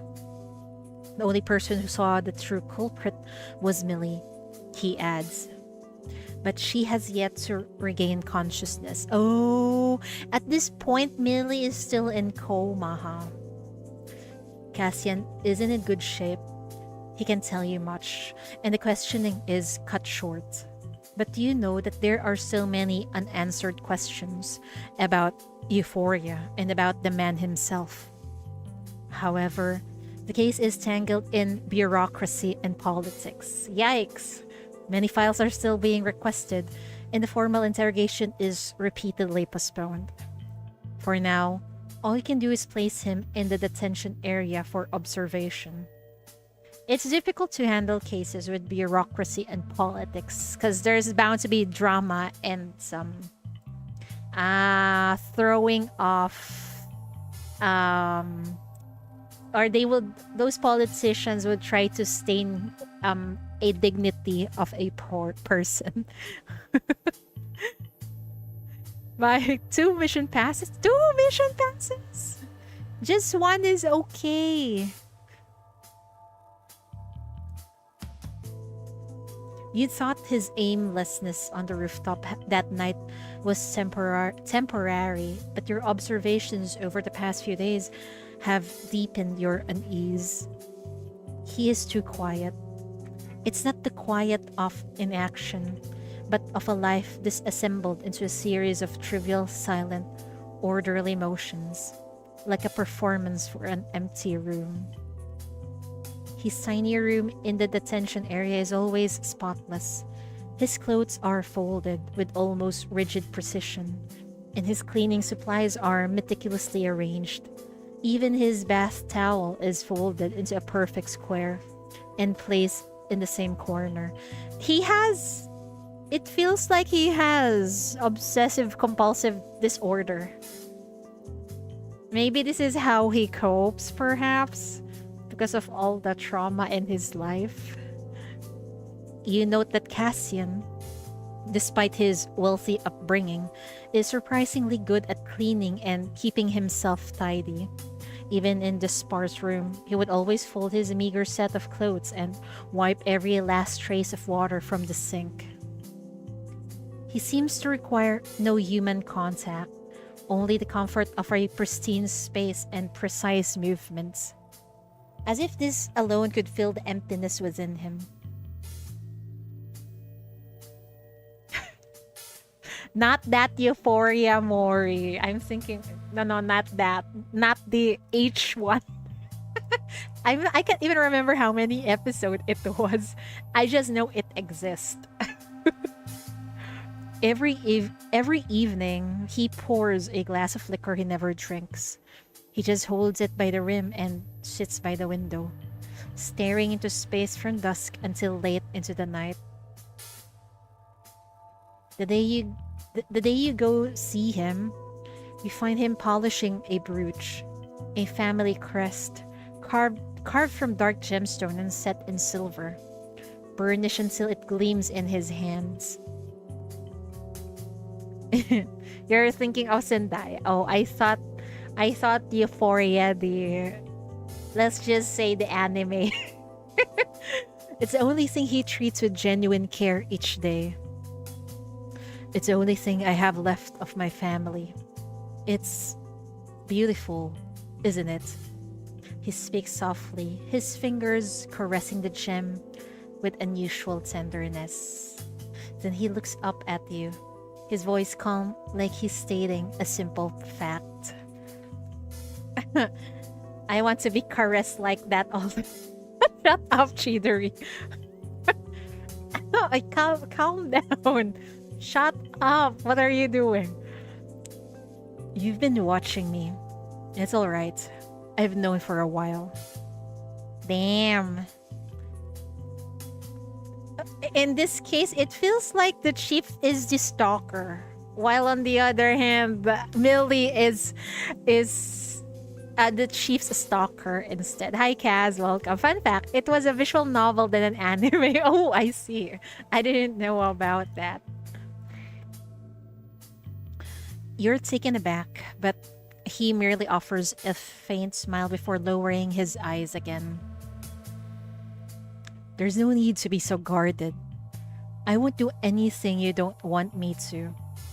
I won't cause you any trouble. His tone is polite, gentle, even considerate. But beneath it, you hear a submission so absolute it feels like the stillness of death. It's not the result of rational self restraint, but the instinctive response of someone who has completely given up on himself. Wow. We need to talk. You say it after a moment's silence. He nods, rises to his feet, and silently follows you into the interrogation room. Wow. He is so freaking handsome in here. I appreciate this scar on his face also.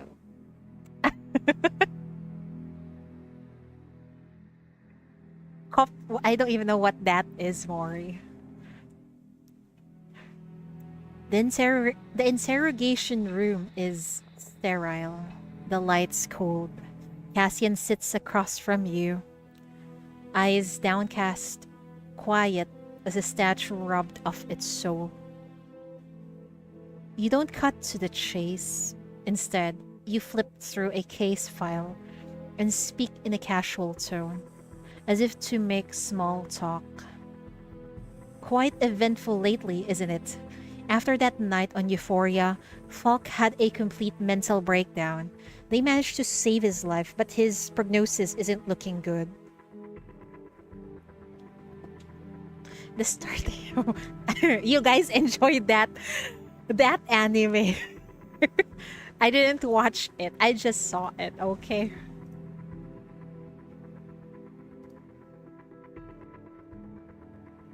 This is no small matter. His doctors think it's trauma from the explosion. But I can't shake the feeling there's more to it than that.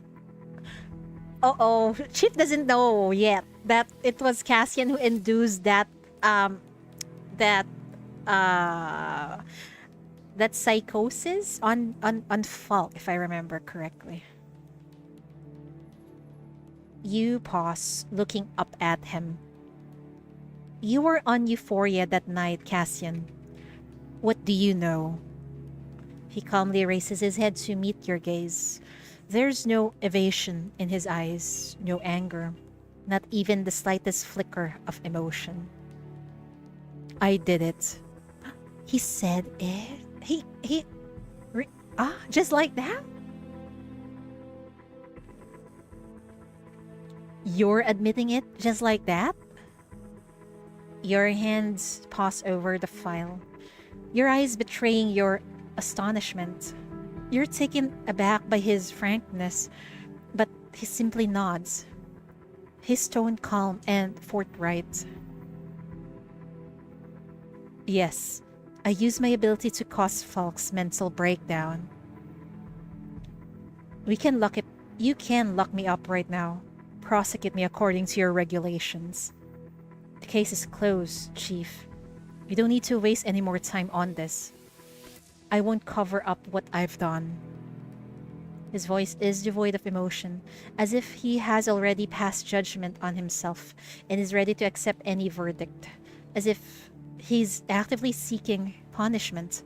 But you shake your head, your gaze settling on his gaunt face. I wouldn't want Cassian to get all the blame in this, because he's gonna be publicly humiliated, I think. And I'm sure Chief wouldn't want that for him either. He's just a man who's lost everything, struggling to survive in the wreckage. His methods may have been extreme, nearly costing him his own life. But this isn't the time to be assigning blame.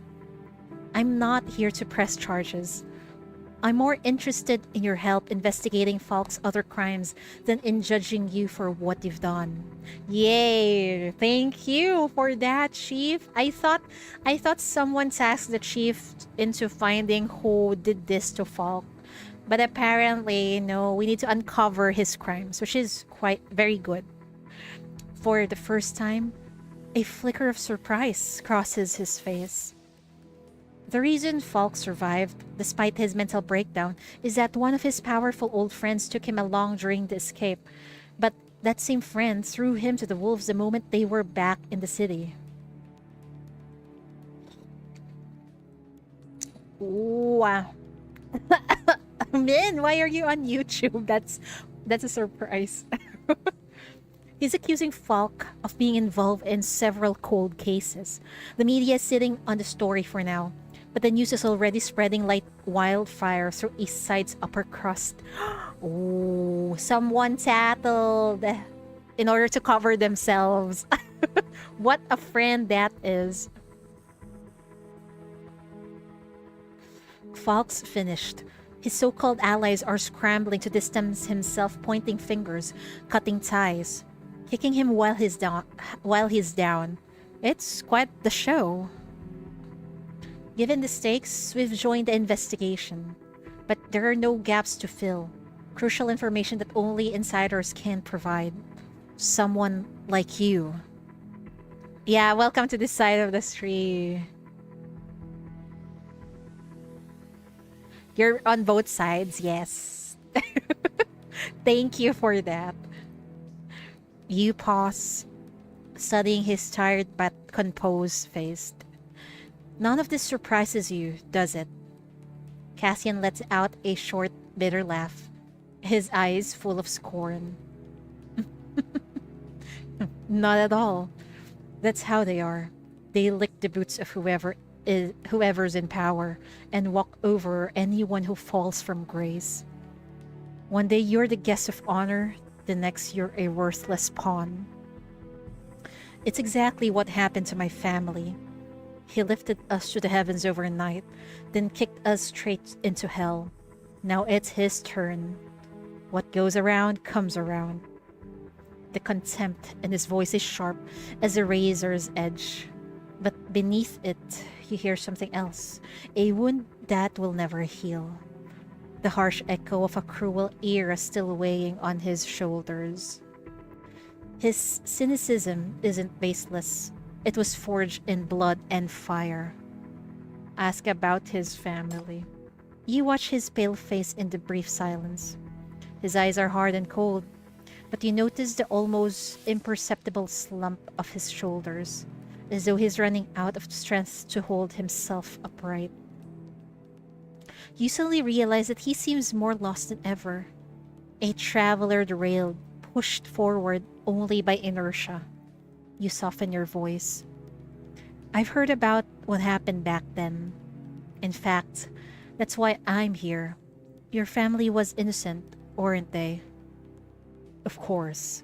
Falk used them as scapegoats. My father took his own life. My mother died in the fire. The rest was either framed for crimes they didn't commit or died in accidents. Cassian nods, his eyes showing no flicker of emotions, only frozen darkness. I was the only one who made it out alive. The only one they managed to save. The air grows still. You sense that what hangs between you isn't anger or grief, but something deeper, a fathomless, suffocating weight. You lurk. Yeah, it's fine. I don't really impose people. I don't really. It doesn't really matter if I have a mod or not. You just go if you want. That's fine. I really just appreciate the patience, and the lurk. He's leaning slightly forward. It seems his body is present, but his soul has drifted away. This man is so freaking broken and emo. And understandable. So that's why you kept going, to get revenge for them? Yes. Ooh. His eyes is so fierce. He nods without a second of hesitation. I wanted to kill him, but I couldn't control my ability as well as I'd like to. He survived. But it's better this way. letting him live broken and trapped in his own head. He deserves a fate worse than death.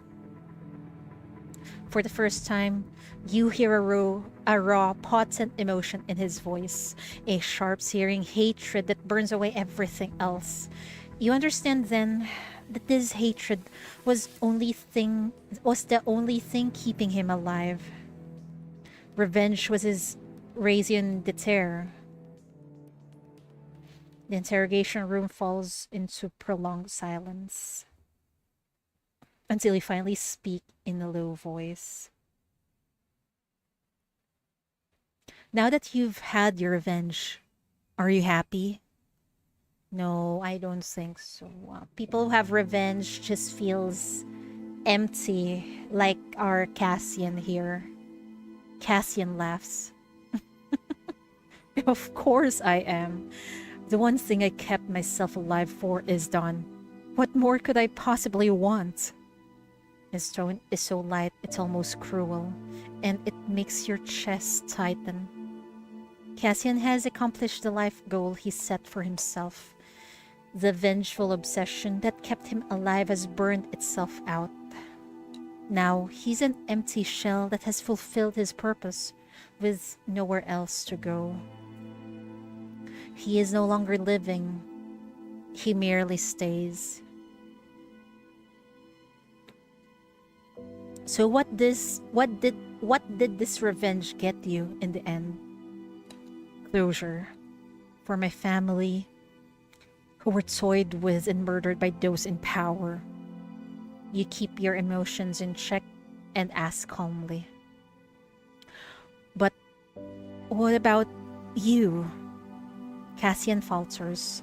A brief, fleeting confusion crosses his face. He falls silent, struggling to find an answer to a question he's never bothered to ask himself. Yeah, no one said, "How are you, Cassian?" Maybe if MILLY was there and Sally, they would ask him, but they were nowhere to be found. Also, where is Sally? We just cannot interrogate her because she's not a sinner, man. After a long while, he slowly shakes his head. I don't matter. What matters is that I did what I had to do. It's all over. You matter. Don't say that. You look into his eyes, which seems incapable of reflecting a future, and find yourself at a loss for words. You finally realize that what he truly lost wasn't his family or his dignity, but himself. You speak softly. So you're planning to end it all? Is that it? Perhaps. Don't. He says it. Why? Oh, I got a bad feeling about that. Is that why is that why he was on that rooftop trying to jump off the building? He says it with a slight curve off his lips, almost like a smile. But they fought so hard to keep you alive. I don't think they ever did it just for closure. In that moment, you see the tips of Cassian's fingers tremble. But he says nothing and lowers his head again. Stop pressing and change the subject. You're the first to break the silence. You gather the documents on the table and nod at him. We need to give him reasons to live, man. Chief, you can do it. In that case, thank you for your cooperation. I have the basics now. That's all for today. But I'll need you to come with me for the next couple of days. Cassian looks up, his eyes sharp. I love the sudden changes in his expression.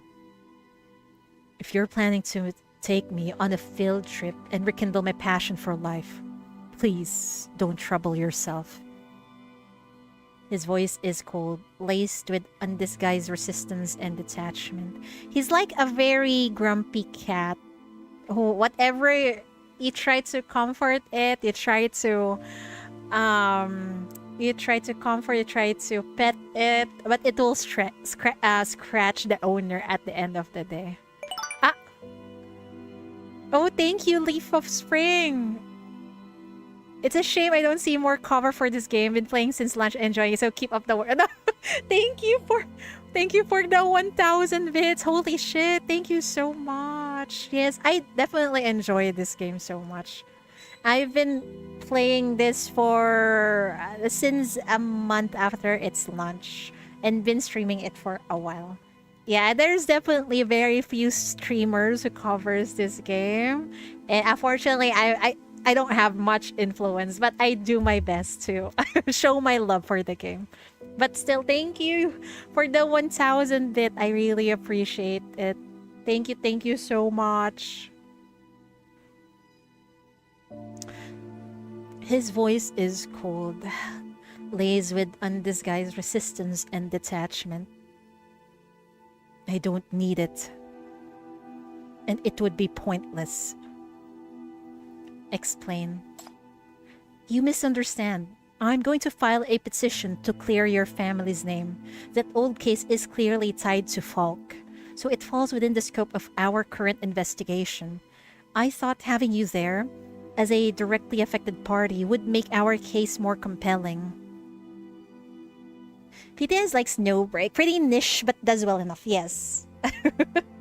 Good thing though, less tourists, less drama, but there's still drama in Pass to Nowhere, don't get me wrong. I just don't interact with it. And there's much more less people, which is great. Because that means less drama. And people like us who truly enjoy ourselves are just free to enjoy to our heart's content. Where were we? You misunderstand. I'm going to file a petition to clear your family's name.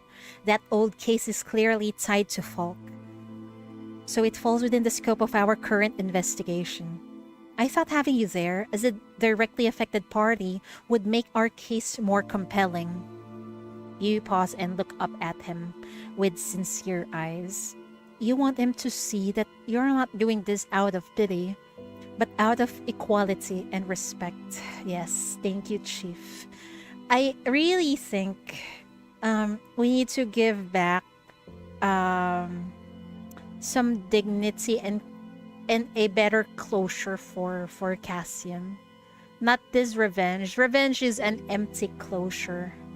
Getting justice for his family is the best route it is for him right now. It's long overdue, but at least you can restore their honor. I thought that might be something you'd want to do, or something you should do, isn't it?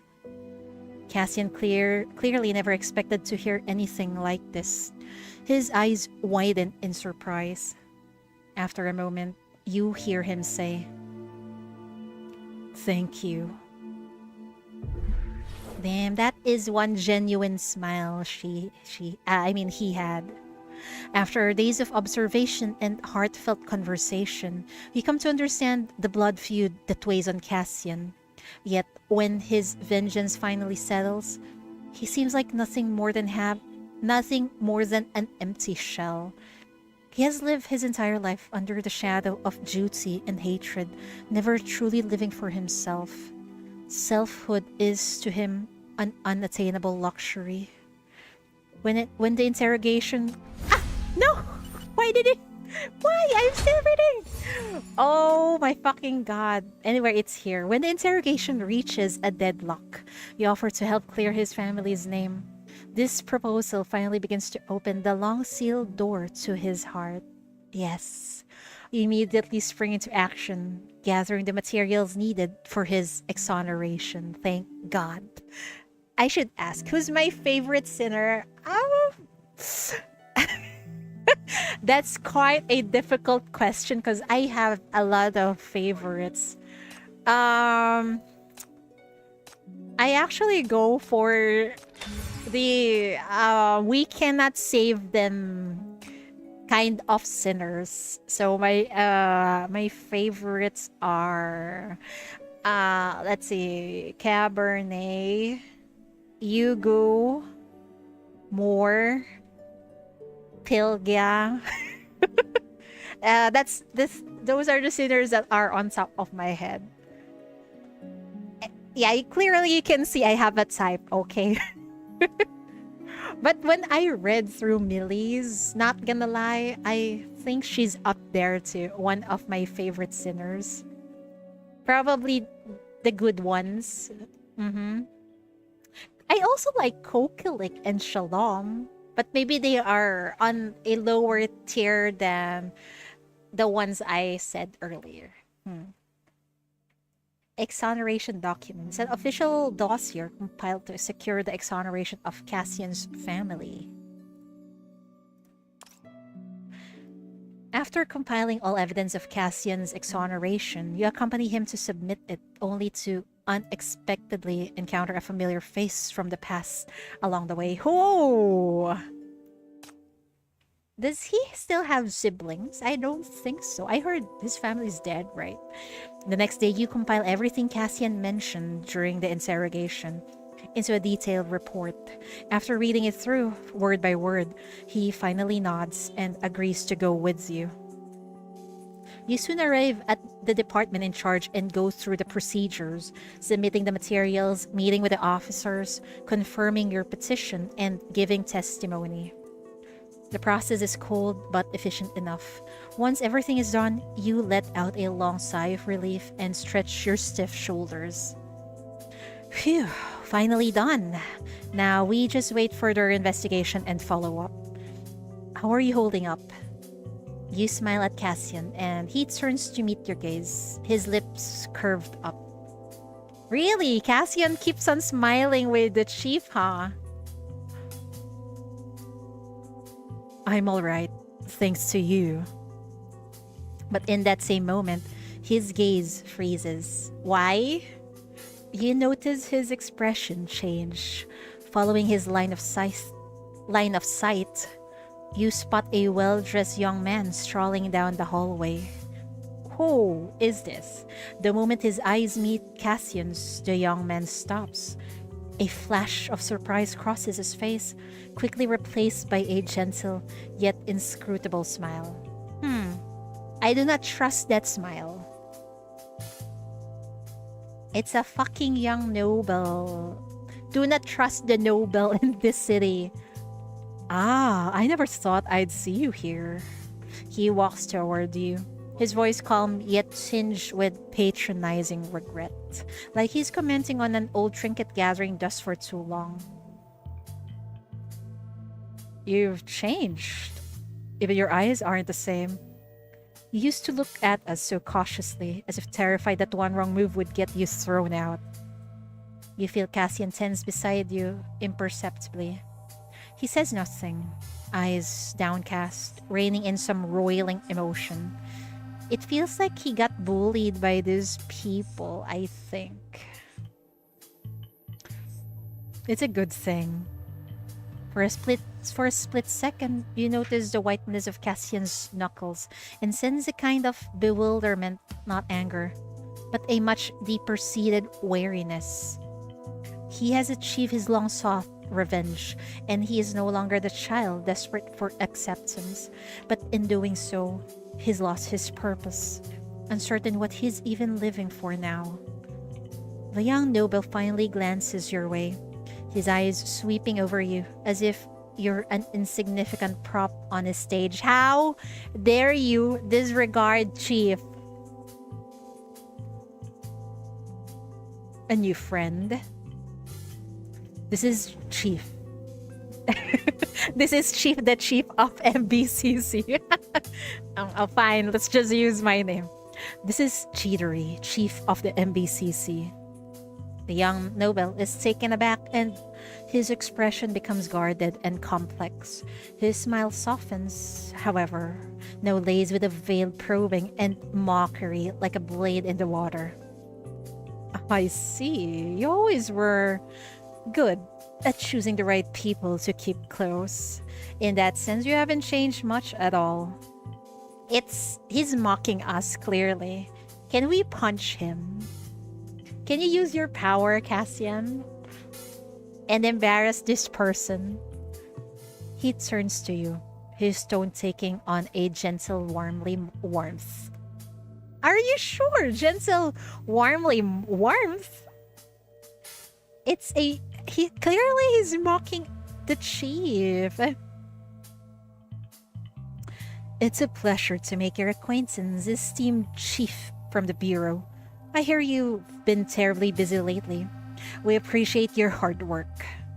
His tone is proper, his attitude civil, but his eyes scan you with unconcealed appraisal, trying to judge whether you are worthy of his courtesy. What a snob! Though you find this pompous youth rather distasteful, you're compelled to give a slight nod out of politeness.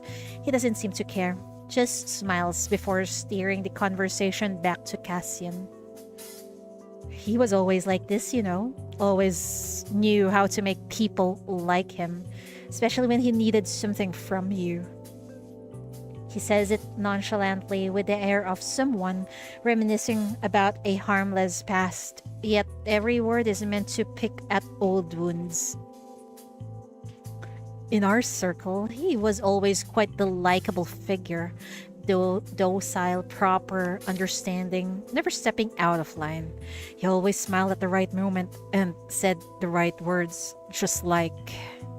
He pauses, his smile deepening.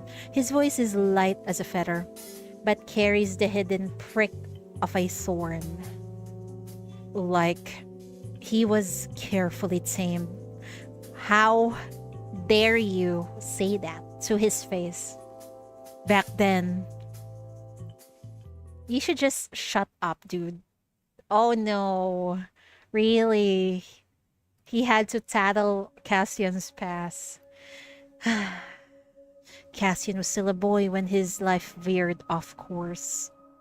His father, a low-level clerk, happened to meet Falk, an influential official from East Side, during a government function. Unexpectedly catching Falk's eye, he was quickly promoted, his career soaring and his family rising with him. From then on, Cassian's family was no longer obscure. They were catapulted onto the East Side's political scene, the lucky newcomers in the spotlight of high society. The family was swept into that world, and Cassian was quickly transferred to an academy for nobles, where he took classes, dined, and attended festivals and balls with peers who were born with silver spoons in their mouths. But Cassian and his family knew that simply entering that world was not enough. Truly securing their footing would be the real struggle they had to endure. Cassian, I know this will be exhausting and hard to accept, but I need you to understand that we are different from the other families.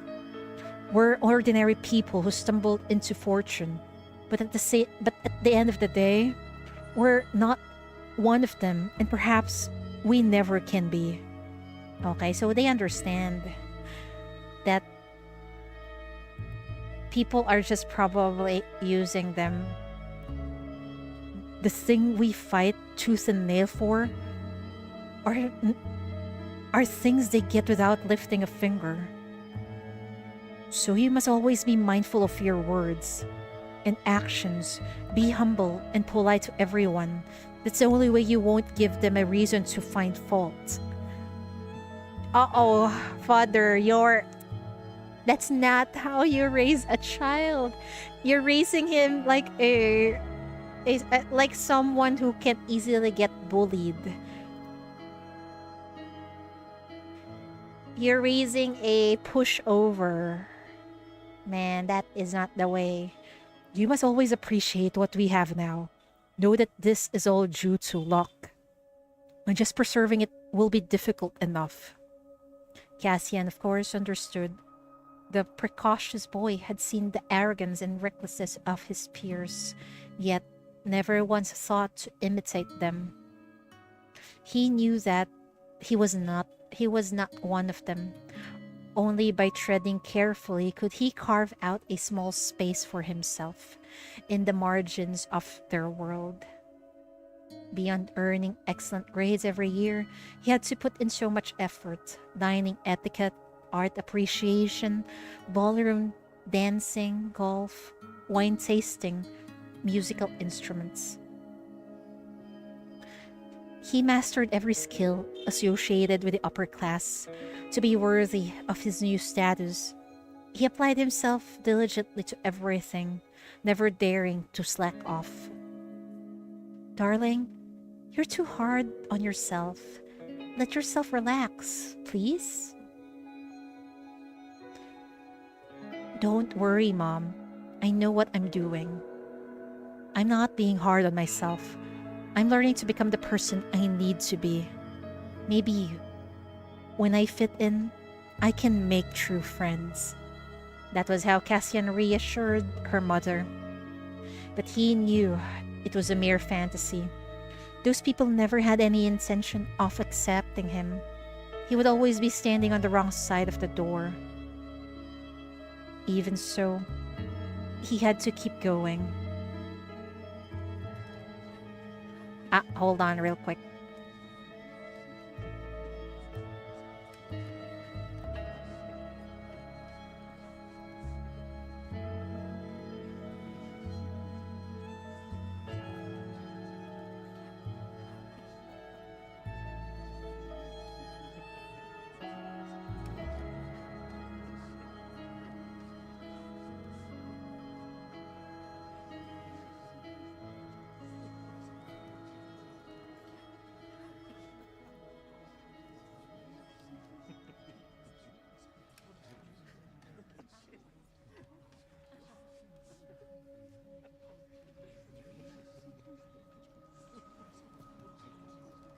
I'm back. Okay.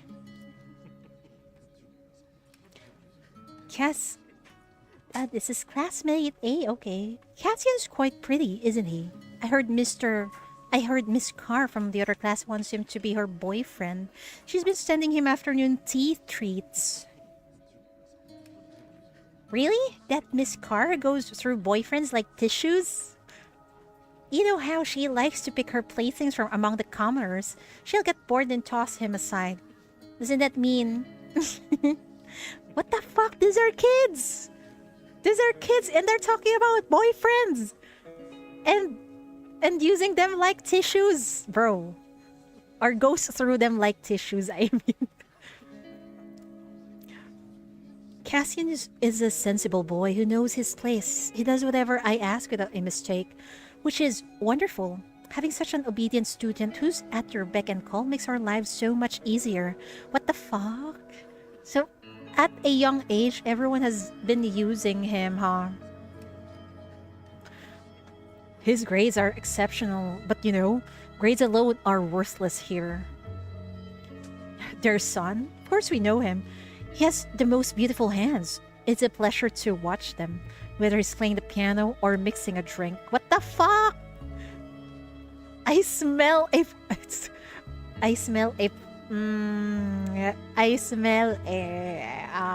predator in here. Why would you look at the child and think of them like, oh, he has nice hands? That's just nasty. To be fair, the boy is certainly talented. He works hard and he's better than most. But you know, Falk, he didn't promote that family out of some laughable appreciation. It's best to keep your distance. What a shame. The teasing remarks came disguised as compliments, but Cassian keenly sensed that in their eyes, he was nothing more than a novel. He was nothing more than a novel, entertaining object. The mockery in their tone, the relish in their eyes, the perverse amusement. They never felt the need to hide them. Oh my god. Even though he was back on East Side, what he experienced in Euphoria is still the same. Cassian used to be a comer. He lived on that street on the west end of East Side. What kind of street is that? I don't know. Of course, I've never been to a place like that. I never would.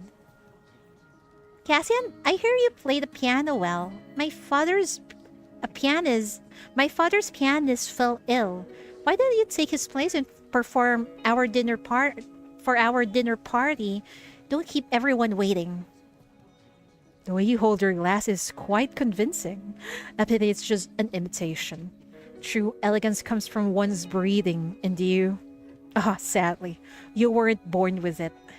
My God.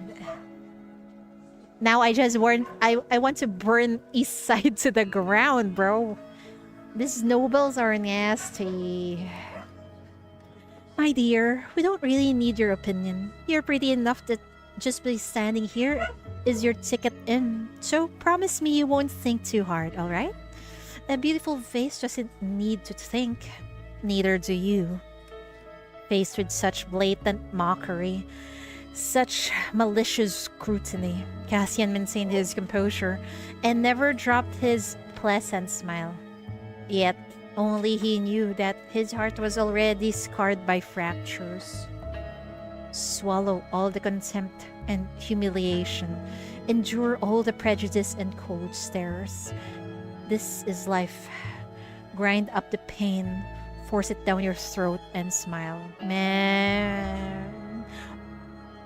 Sometimes we just need to do this. I think every one of us have experienced this. You just have to swallow the contempt, the humiliation, just to make things not to make things easier for you, I guess. The ugly side of humanity, one thinking they are better just because of status. I know, right? But you know, if I stab myself and I stab that noble, there's going to be still the same color of blood underneath. So what status? Fuck status, man.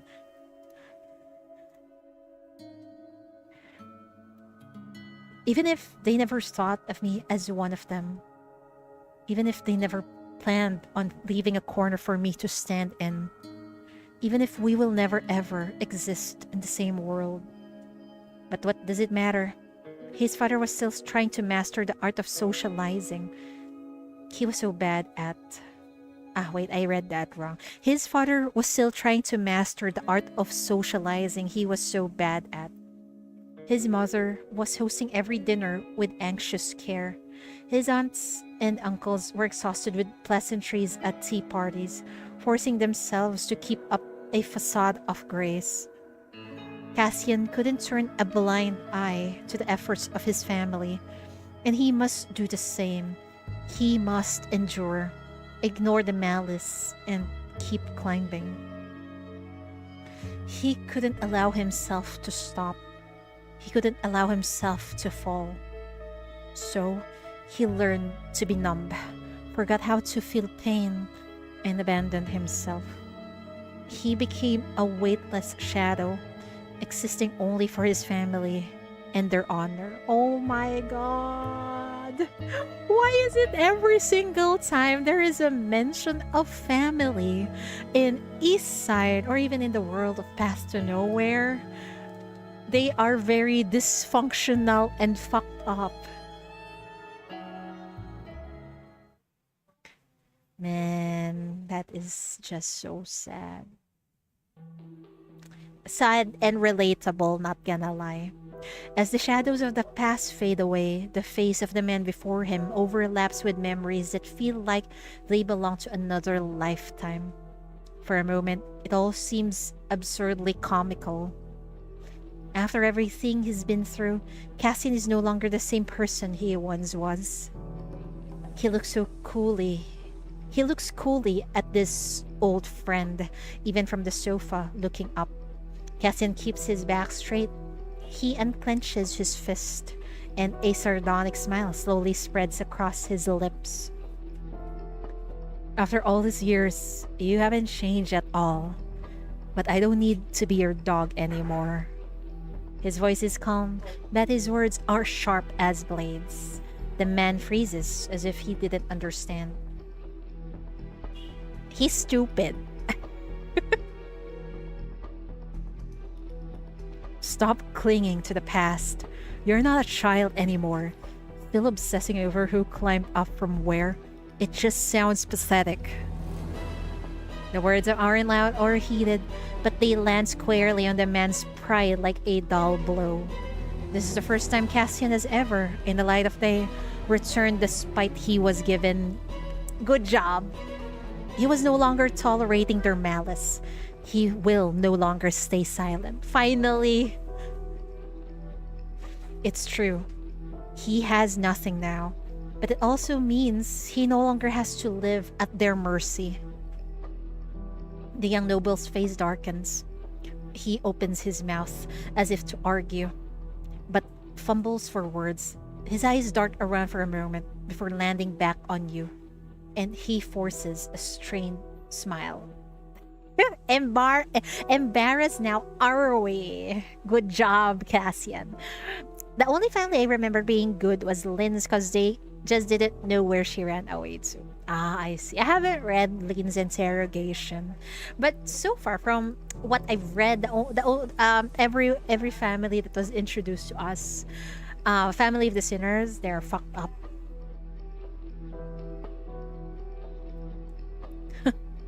You talk tough now that you've found a new master. But you're still the same, always climbing up on someone else's back. Don't say I didn't warn you. You should remember very well how you got in, how you came crashing down. Rebute. Rest assured, we both have excellent memories, but some things won't be happening again.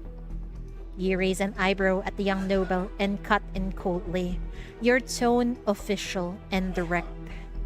He's now a consulting investigator for the MBCC and a key figure in our ongoing case concerning East Side elites.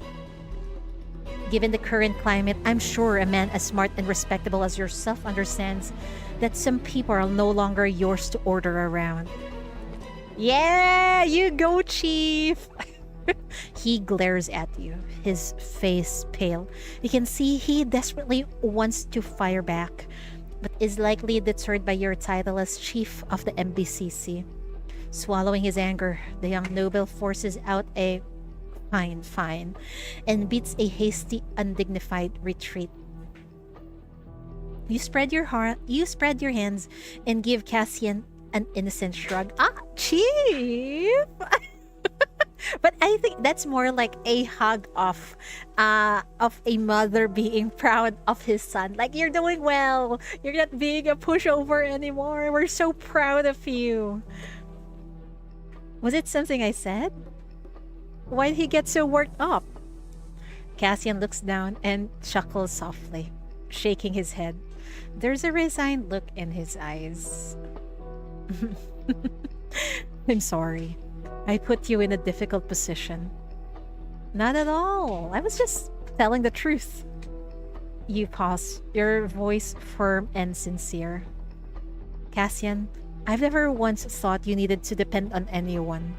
Even if you once forgot who you were, you should know by now you are not and never have been anyone's accessory. Wow!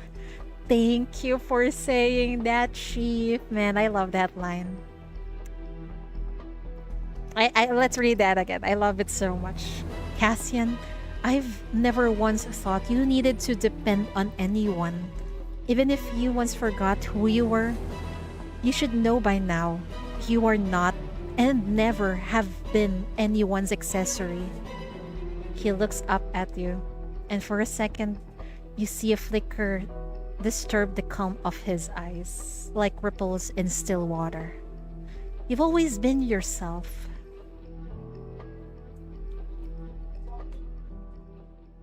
Since we're already here, why don't we stop by and see someone?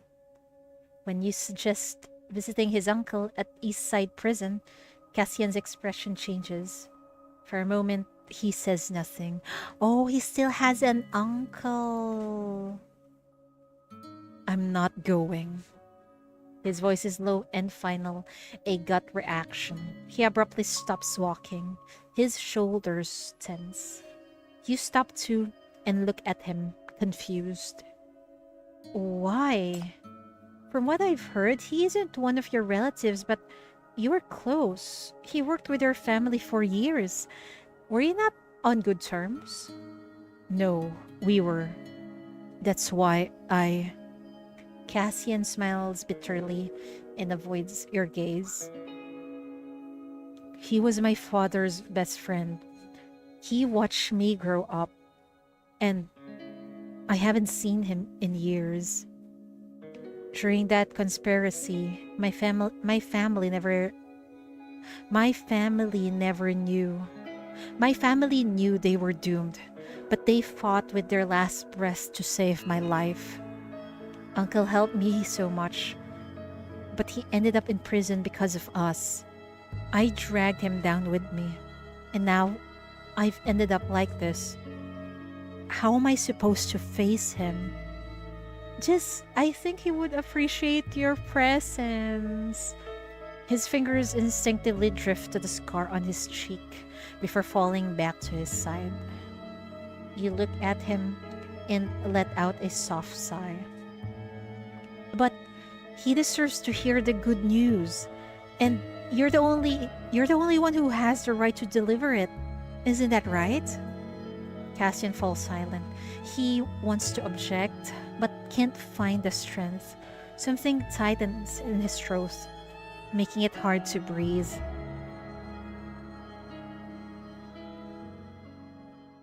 In the end, he goes with you. The prison visiting room is stark and silent. Cassian sits on one side of the transparent partition, his head bowed. Though his back is ramrod straight, his face looks even more haggard in the bleak gray light. His fingertips dig into his knees, as if clinging to his last line of retreat.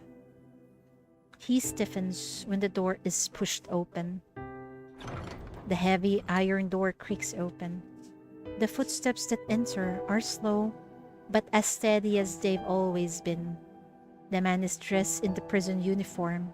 His face is weathered, and his black hair streaked with gray. But he still carries himself with a hint of his old dignity. Cassian recognizes him instantly. At the same moment, the man he's always known as his uncle sees him. Time seems to stop. Cassian's heart hammers against his ribs, his breath catching in his chest. He hangs his head awkwardly, unable to meet the man's eyes, trying to hide the scar on his face with his hair. He tucks his hands behind his back, anxiously twisting the hem of his shirt. He's like a little boy that is nervous because he thinks he did something wrong. He's afraid of being blamed, afraid of seeing disappointment, afraid of being asked, "We gave everything to save you. Why did you turn out this way? It's not your fault." But the man seems lost for words. He slowly approaches the partition. From a pocket close to his chest, he carefully removes a yellowed photograph. It's an old photo of him and Cassian's family. The image is worn from being touched over and over. Its corners curled, the creases nearly torn. He gazes at the picture for a long while before finally looking up at Cassian. His eyes gentle in a way that seems impossible for someone imprisoned for years. A smile slowly spreads across his face. He raises a hand to his own shoulder. "You've grown up. The last time I saw you, you were only about this tall." At those words, Cassian jerks his head up. His eyes widen with bewilderment. His throat feels tight, his chest heaving. No blame, no criticism of his failure, no questions about why he had taken so long, not even the slightest trace of resentment. Just that simple, almost clumsy phrase, "You've grown up." As if all these years, he hadn't been waiting for vindication or release. He was only waiting to know that this child was still alive. Cassian stares at him, stunned. He sees how much has changed in this man, his father's closest friend, who used to clap him on the shoulder and say with a laugh, "Your dad was even more of a troublemaker than you back then." Gone is his former vigor.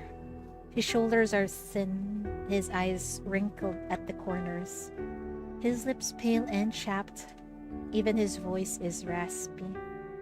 And still, he smiles, as if nothing has changed, as if time hasn't taken anything away, as if he's still standing at the door waiting for Cassian to come home from school. I think he's a better father than Cassian's real father. Suddenly, Cassian can't breathe. Sorry. His voice is choked and broken, almost like his throat is run through with rusty nails. I couldn't protect anything. He covers his face. The metal of the finger sprays pressed against his scar. The wound feels raw again, the pain churning through his flesh. Watching his shoulders tremble, you finally understand. He has never been unfeeling.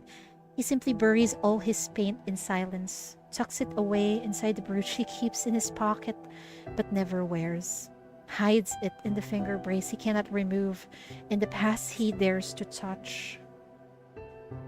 In this moment, he finally allows himself to cry. The older man raises his shackled hands and gently presses them to the visitor's window. His rough, dry fingers are covered in tiny cracks, but they're still warm. You're alive," he says softly. "You're here before me. That alone is enough." What an amazing reunion that was. The visitation time is over, and Cassian watches his uncle disappear behind the door. He follows you in a daze, bumping into people without seeming to notice. The paperwork is in. Once Falk's crimes are made public, your uncle's exoneration will be processed immediately. You'll be able to bring him home soon. You two can finally start a proper life together. It's a beautiful day. Sunlight is shining, and the chattering of birds seems to rouse every slumbering soul. The streets are bustling with crowds and traffic. Even the car horns sound unusually cheerful and alive. Man, it's as if Cassian is seeing the world again. Not he's not numb anymore. Like, he can appreciate all the beautiful things that is around him. Even the simple things like the sun. I love this. For the first time, it dawns on Cassian. Perhaps the past isn't beyond repair. Maybe he could rebuild connections, earn the right to live, be accepted by the world again. Out of habit, Cassian reaches into his pocket to touch the family brooch he always carries with him. It's what he does whenever he needs strength. He can finally breathe new air. Yes, it's a fresh breath of life for Cassian. This time, his fingers stop short. "Cassian? What's wrong?" Noticing his pause, you stop and turn to him. Under the bright sun, his face has gone deathly pale. "My brooch, it's gone." What the fuck? They have to... Oh my god, they have to search for Cassian's brooch. Where did he drop it? Cassian stands up to his high-born old friend for the first time, then accompanies you to visit his uncle, wrongfully imprisoned for years after being implicated in the family's downfall. Before those eyes, still gentle yet resolute, Cassian finally breaks down, weeping uncontrollably as he pours out years of suppressed grief and pain. Walking once again through East Side's sunlit, bustling streets, Cassian feels reborn.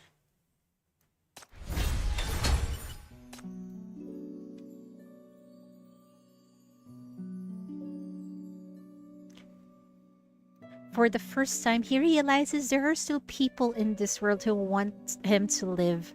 Perhaps not all the past is beyond repair. But when he habitually reaches to touch the family brooch he always carries, he discovers it is gone without a trace. It was the old friend for sure. Yeah, the old friend is the one that was mocking Chief and Cassian earlier. You soothe Cassian's frayed emotions, attempting to help him regain his composure. The only thing that's keeping him sane and whole is gone. The family brooch. Homeless boy's whereabouts. A tip regarding the whereabouts of a furtive homeless boy. Wait, did it get stolen from his pocket, perhaps? He frantically pats down every pocket, but the cherished brooch is nowhere to be found, and with it, his wallet is gone too. I knew it! It's a pickpocket! Oh no, now how do we find the brooch? It's not as if it's a phone you can track. My brooch is gone. What do I do? The sun is still bright, the streets bustling with life. But he looks like he's just fallen into a bottomless abyss. You see his fingers tremble, his face ashen. His breathing grows ragged, as if he's about to collapse. Comfort him. Stay calm, Cassian. Take a deep breath. You gently place your hands on his shoulder and speak in a soft, reassuring voice. Try to think. Did you leave it somewhere? Or did you notice anyone? Anything unusual? Your calm voice is a tether that pulls him back to the edge of panic. Cassian closes his eyes, forcing himself to rewind the chaotic last few minutes in his mind. Before long, he snaps them open, his voice sharp with urgency. Yes, the kid who bumped into me. You follow his gaze. There, amid a busy crowd, a small figure is speaking around the street corner. He bolts the second his eyes meet yours. Oh shit. That's him. He takes off after the kid and you follow close behind. Cassian chases the kid through the streets and alleys like a possessed man, sunlight shattering behind him against the grimy walls. He frantically throws himself at the boy, tackling him to the ground and clutching his collar. Give it back!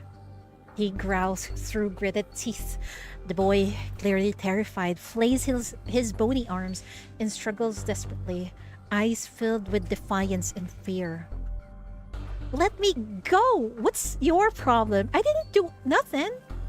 Despite being caught red-handed, he's still spitting denials, kicking and thrashing like a trapped animal. But he's too small and thin to break an adult's hold. Cassian frowns as he fishes his wallet and brooch out of the kid's pocket. Seeing his prize reclaimed, the boy gives up the fight.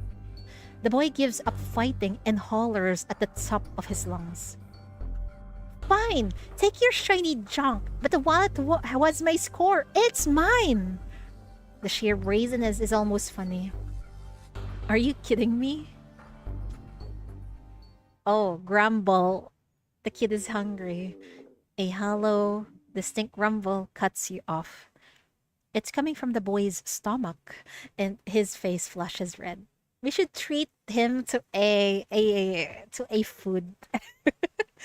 Or what is this, lunch, dinner? For the first time, you get a good look at the young thief. He's frighteningly skinny, his face and arms caked with dirt. His clothes are so ragged they look like they were pulled from a dumpster. It's clear he hasn't had a real meal in a very long time. Hey, let me go! You hear me? He starts yelling again, his voice hoarse and shrill, but Cassian meets the boy's eyes and freezes, nailed to the spot. The look of rage, resentment, and stubborn pride, all wrapped around a core of stinging humiliation and helplessness. He's struck by a sickening sense of familiarity. He knows that look, the look of being backed into a corner and trampled by fate. He's seen it staring back at him from the mirror more times than he can count. He sees himself in the boy, huh? After losing his parents, family, and home, he'd kneeled in cramped alleys just like this one, hands bloody, forcing down scraps of leftover bread and telling himself, as long as I stay alive, there's still a chance. He'd curled up at the feet of drunks, trading his silence for a sip of water and a place to sleep for the night. He'd knocked on doors that led who knows where and handed over a forged resume, bowing and thanking them again and again, only to be met with sneers. You think trash like you can get in? He remembers his first gig off the books, when he was tossed into a squalid dorm for temp workers. As he huddled against a cold, damp bunk, covered in bruises, someone next to him muttered, "Just accept it. People like us are lucky to get scraps." To this day, he can still feel the way he'd gritted his teeth, swallowing his dignity inch by painful inch. No wonder he's so numb, man. He's been through so much. He'd been through it all. The hardship, the indignity. He'd done things he wasn't proud of just to survive. He'd been caught, mocked, and humiliated, and prayed they would just let him go, all the while feeling bitter resentment toward the easy lives others led. He wasn't the only one in this world who held a grudge, nor the only one desperately struggling to stay alive in the mire of society's lowest depths.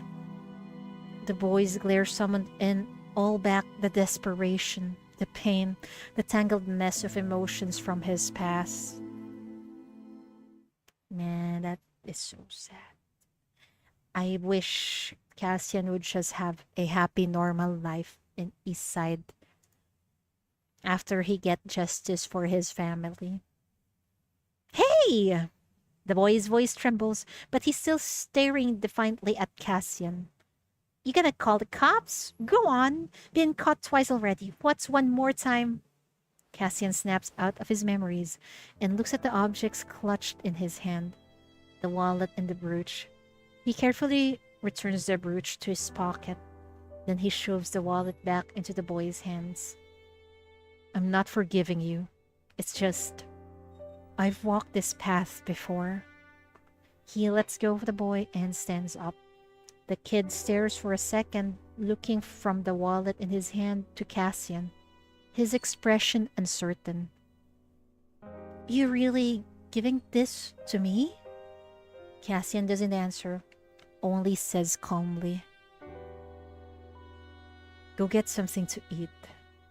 The boy opens and closes his mouth. In the end, he says in a small voice, Thanks for the gift. I'll give it to Uncle and Auntie. They'll get everyone something nice to eat. That is so nice of him. He thinks of his family first before his own grumbling stomach. He keeps his head down, awkwardly picking at the grimy hem of his shirt. Then he points toward a cluster of dilapidated buildings in the distance. See, that's where I live. So, I can get going now? Seeing that neither of you makes any move to stop him, he visibly relaxes, then spins around and scurries away. A breeze passes through the alley. The sky is still bright, and a narrow strip of sunlight filters into the alley, falling into Cassian's eyes. He stands there for a moment, staring in the direction the boy had gone, lost in thought. Something on your mind? Nothing. It's just, I used to live in that direction.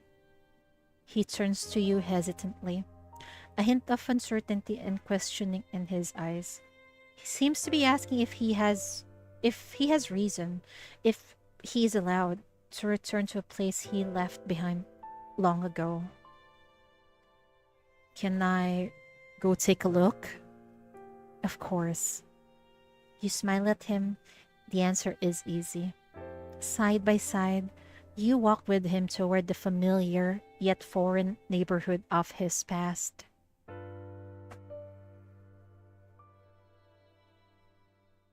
You follow the boy through the broken patchwork of the city's labyrinthine gray alleys, before finally stopping before the rusted iron gate of an abandoned construction site.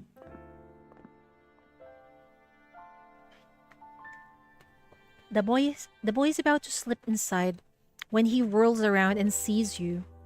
He looks panicked. Why don't you why'd you follow me? I told you I'd share the food. Before you can explain, he grabs your hands in a huff and pulls you inside. I'm not lying. Come see for yourself. As you push open the gate, you're met with a wave of damp air, thick with the smell of smoke and dust. But as you step inside the shabby old building, you're greeted by the clamor of life. Someone is tending a fire in the corner with an old kettle perched on a metal bucket, merrily bubbling away. An old woman is mending clothes for children, muttering, "Gotta stitch them tight now. The wind gets sharp at night." A few drifters are huddled in the corner of the hallway, playing chess with beer caps, their laughter and friendly curses bouncing off the walls. A discarded kaleidoscope mirror hangs in the exposed concrete, next to the handwritten list of rules: food served in order, and elderly and kids first. This is a haven for the homeless in the area, a pocket of warmth tucked away in the city's forgotten corner. It's so nice to see this side of this city. We know the side of the West District / Syndicate, right? I'm assuming this is close to that place also. That's why there are homeless people in here. It's so realistic, man. usually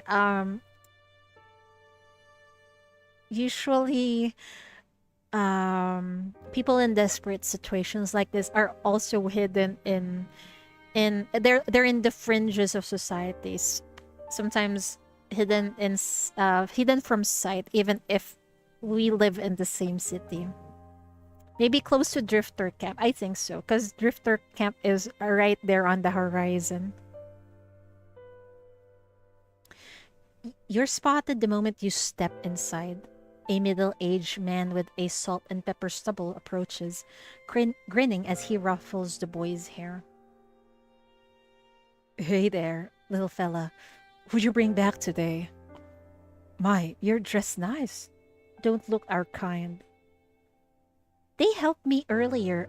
I invited them over." "Guests are always welcome. Make yourselves at home." See, these people are much more nicer than the pompous nobles in East Side. They're much more humane than them. Another man brings you 2 bowls of hot soup. It tastes of tomato and crushed beans, thin but warm. "We might be poor, and this place might be a mess, but at least we have hot soup." "Hey, kid, I made some extra coin today, and bought the good stuff. Want a taste?" I love how they help each other, man. "Nope, I'm still a kid. I'm not old enough to drink that."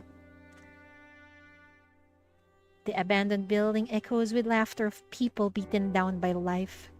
It's not hard to imagine them holding each other up through the hardest days, their hearts full of hope for the future. Cassian's expression softens as he watches them. You can't help but smile. You look so much better now. Yes, this place, it reminds me of the old days. I heard you grew up in the Commoners District? I did. We live in a cramped apartment building. It was an unremarkable place. A little run down even. His gaze drifts, seeing into the distant past. My mother was an office clerk, and my father worked a low-grade government job. He was on the bottom rung of the ladder and never had a chance to climb up. We had many good neighbors. Everyone was always looking out for each other. They'd remind you to bring in the laundry when it rained, help babysit the kids, and save a hot meal for anyone coming home late. See, even on the commoner side, they care for each other. I would rather live in that place and this place rather than to be with those haughty nobles in East Side. There's much more warmth in here. And my parents, they were never unhappy with that life. They both worked long hours, but every Friday night, we'd always have curry together. My mother wasn't much of a cook. It was the only dish she knew how to make well. And my father will always come home with some fruit he got on sale, saying it was to celebrate the weekend. His lips curve gently in a smile, like he's pulling a precious, long untouched memory from the ashes, carefully brushing off the dust. We didn't have much money or power. It was a simple life. But back then, I truly believed the world was a beautiful place. Because it depends on the people that surrounds you. Your parents sound like wonderful people. Cassian nods, his gaze drifting to the light well, which frames a patch of shattered blue sky. My mother always used to say, Cassian, no matter who you grow up to be, never forget that you are loved. The warmth of those bygone days touches a tender place deep within his heart. His features soften, and a faint smile touches his eyes. What? Is that a piano? What was that? A few jarring piano notes ring out from the other end of the building. You and Cassian exchange a glance and follow the sound, pushing through a few rickety fire doors until you reach a dim old warehouse. The floor is cluttered with junk, and the corners are thick with cobwebs.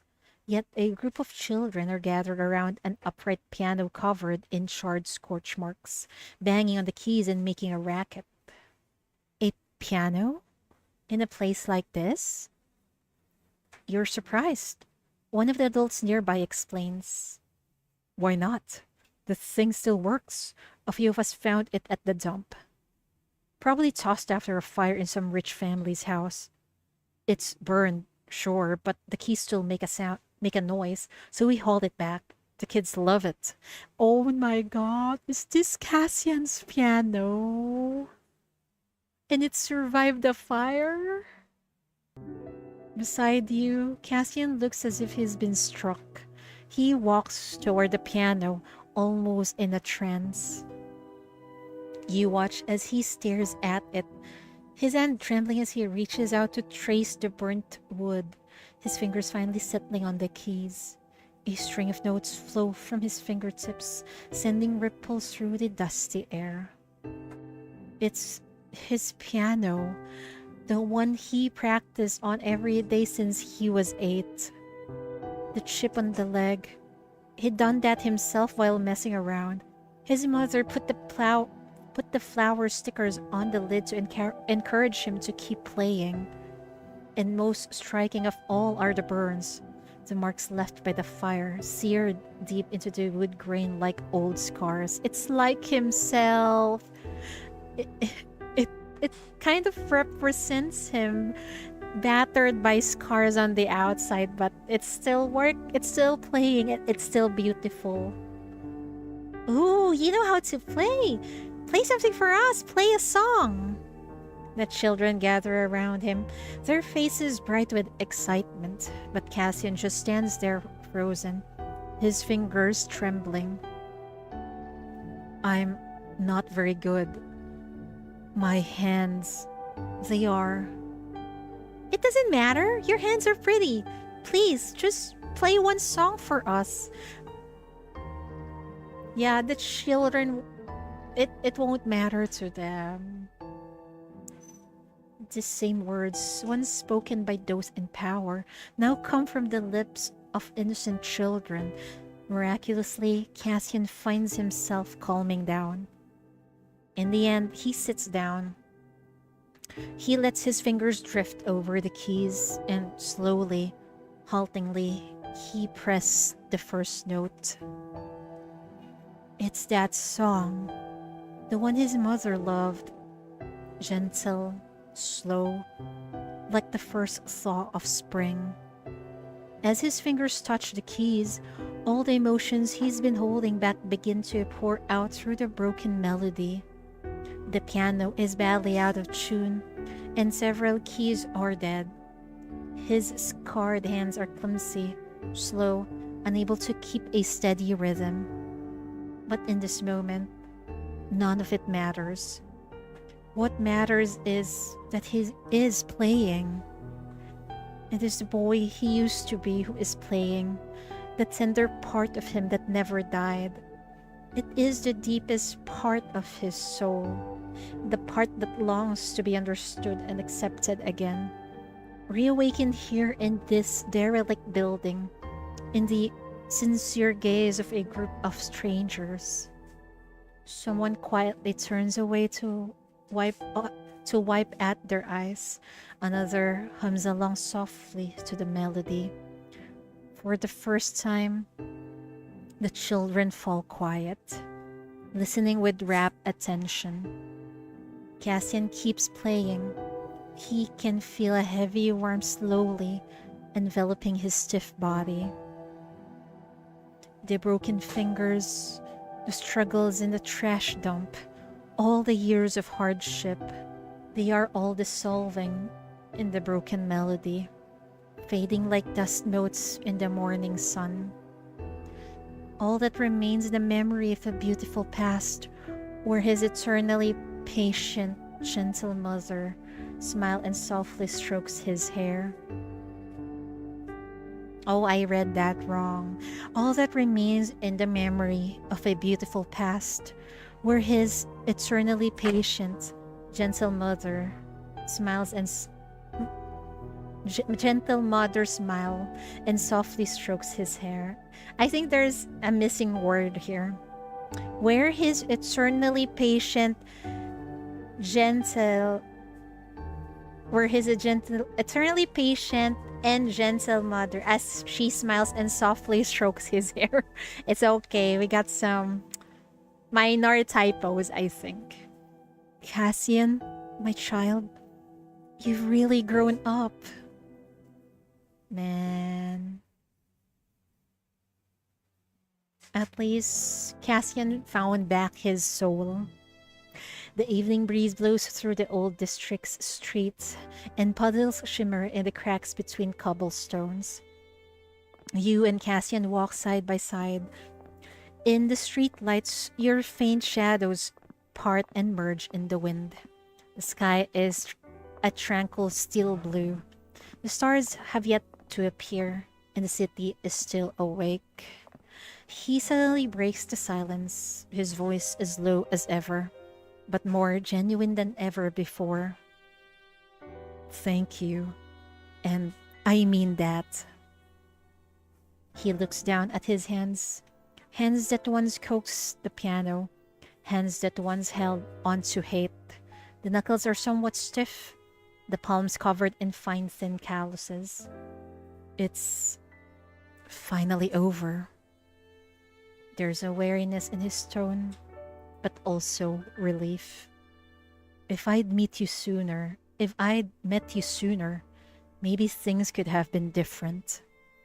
But it's too late for that now. You stop and stand before him, your gaze steady and sure. No, it's not too late at all. Why? My hands are ruined. I can't play anymore. I can only use my ability to. My life is a complete failure. He looks at you, bemused. A flicker of doubt in his eyes. He looks as if he can't believe what you said, or as if he's refusing an answer he's never allowed himself to hope for.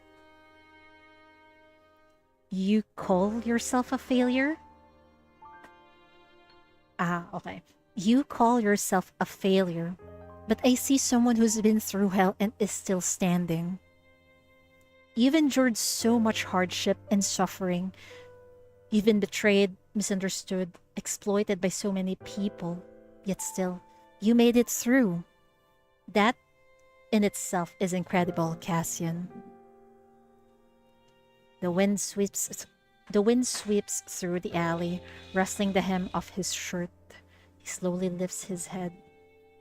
All this time, you've been trying your best to turn yourself into the person others wanted you to be. Driven by pressure and duty, you were forced to do things that you had to do.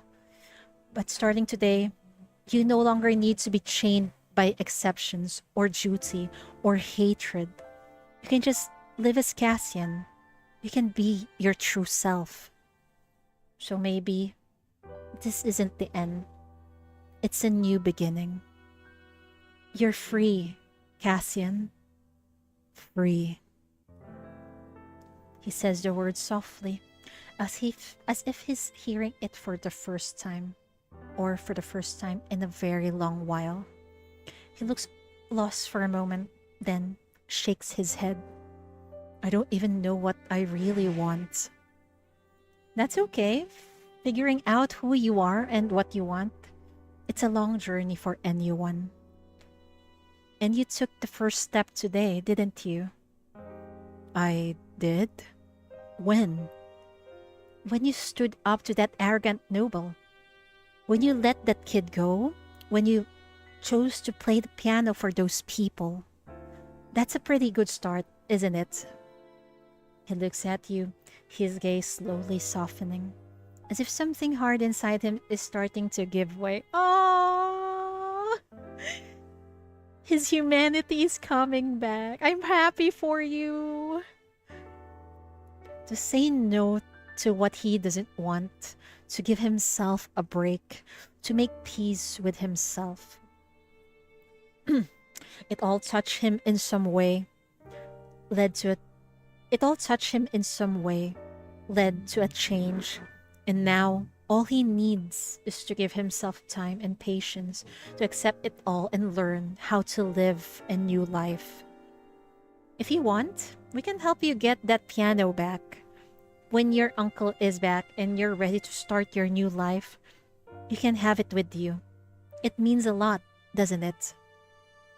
To your surprise, however, Cassian thinks for a moment, then shakes his head. No, it's okay. My hands can no longer play. The piano would become meaningless if left with me. Since those children love it, it's best to let it stay there. How sweet, he's recovering. He is.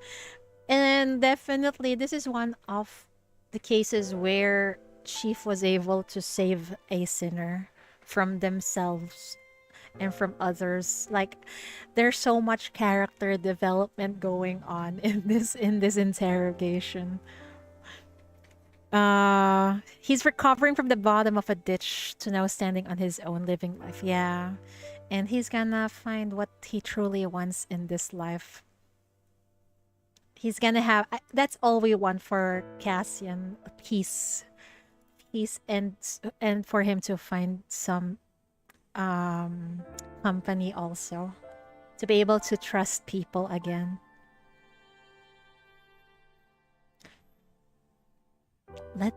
Let my past stay there too. Let me say goodbye.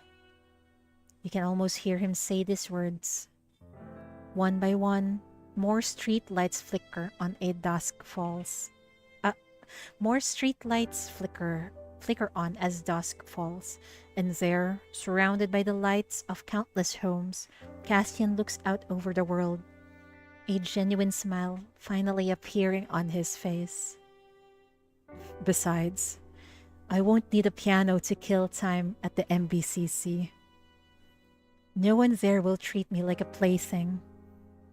There are many interesting things to do. His casual words drifted away on the wind. You turned to look at him. He doesn't look back at you. His face is slightly turned to the side. And as the wind catches the ends of his hair, you see the light in his eyes. It isn't avoidance or weariness or sorrow. It's a gentle, long-forgotten glimmer of anticipation. You don't say anything, just smile quietly. Your shadows stretch out, long and thin in the lamplight. They meet and join on the pavement, like two worlds meeting at last. That was beautiful! Man, and that's just an A-class interrogation, mind you. That is so heartwarming. He's going to be happy now, right? I'm so happy for him. Chief managed to save one. Check. Thank you, Chief, once again. At the Wanderer's Outpost, you come upon the old piano that accompanied Cassian throughout his childhood. Shattered and dusted in ash, yet not wholly lost. He takes a seat, fingers trembling as they brush the keys. Though the notes stumble and the melody fractures, it remains the most raw and heartfelt music you have ever heard. In that moment, he is no longer an avenger, no longer a pawn of fate, but simply it's been covered, I cannot see. Where he is no longer an avenger, no longer a pawn of fate, but simply a resilient soul striving to break free from his past. A man reclaiming his life from the wreckage. The self awakens amid the debris, incomplete yet learning to speak. This first step, however faint, is enough to cast light into the endless night. Man, that is so good. And also the way this was written, it's like poetry. It's like a freaking movie earlier, man. Like how how Cassian sees the environment, how the objects like the piano, the shadows of him and Chief. Damn, I can, it's well described that I can clearly imagine it in my mind. Anyway, that is an amazing interrogation. Heartwarming. Why did someone say that it's like Cabernet interrogation? That's clearly a lie. This one we can save. Cabernet, well, no. We just cannot save that lady. I'm so happy for Cassian. What an event. What an interrogation. Anyway, I hope you guys enjoyed that. I will upload a separate video for the Cassian interrogation. So look forward to that. It's because I didn't prepare a thumbnail for Cassian. I didn't think I could read it today. Anyway, Otsuchidori, it's time for me to go and cook myself some dinner.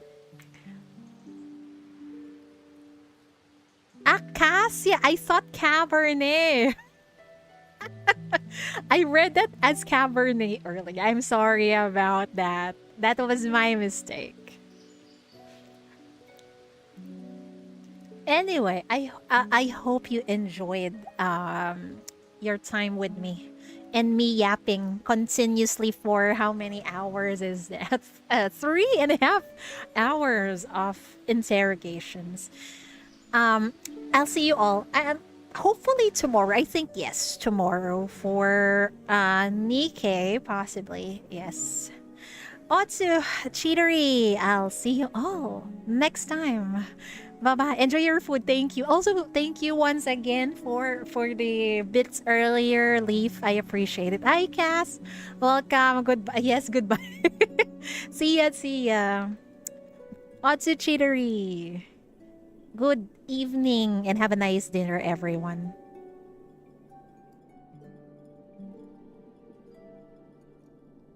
You missed it? It's fine. You can catch the VODs, don't worry.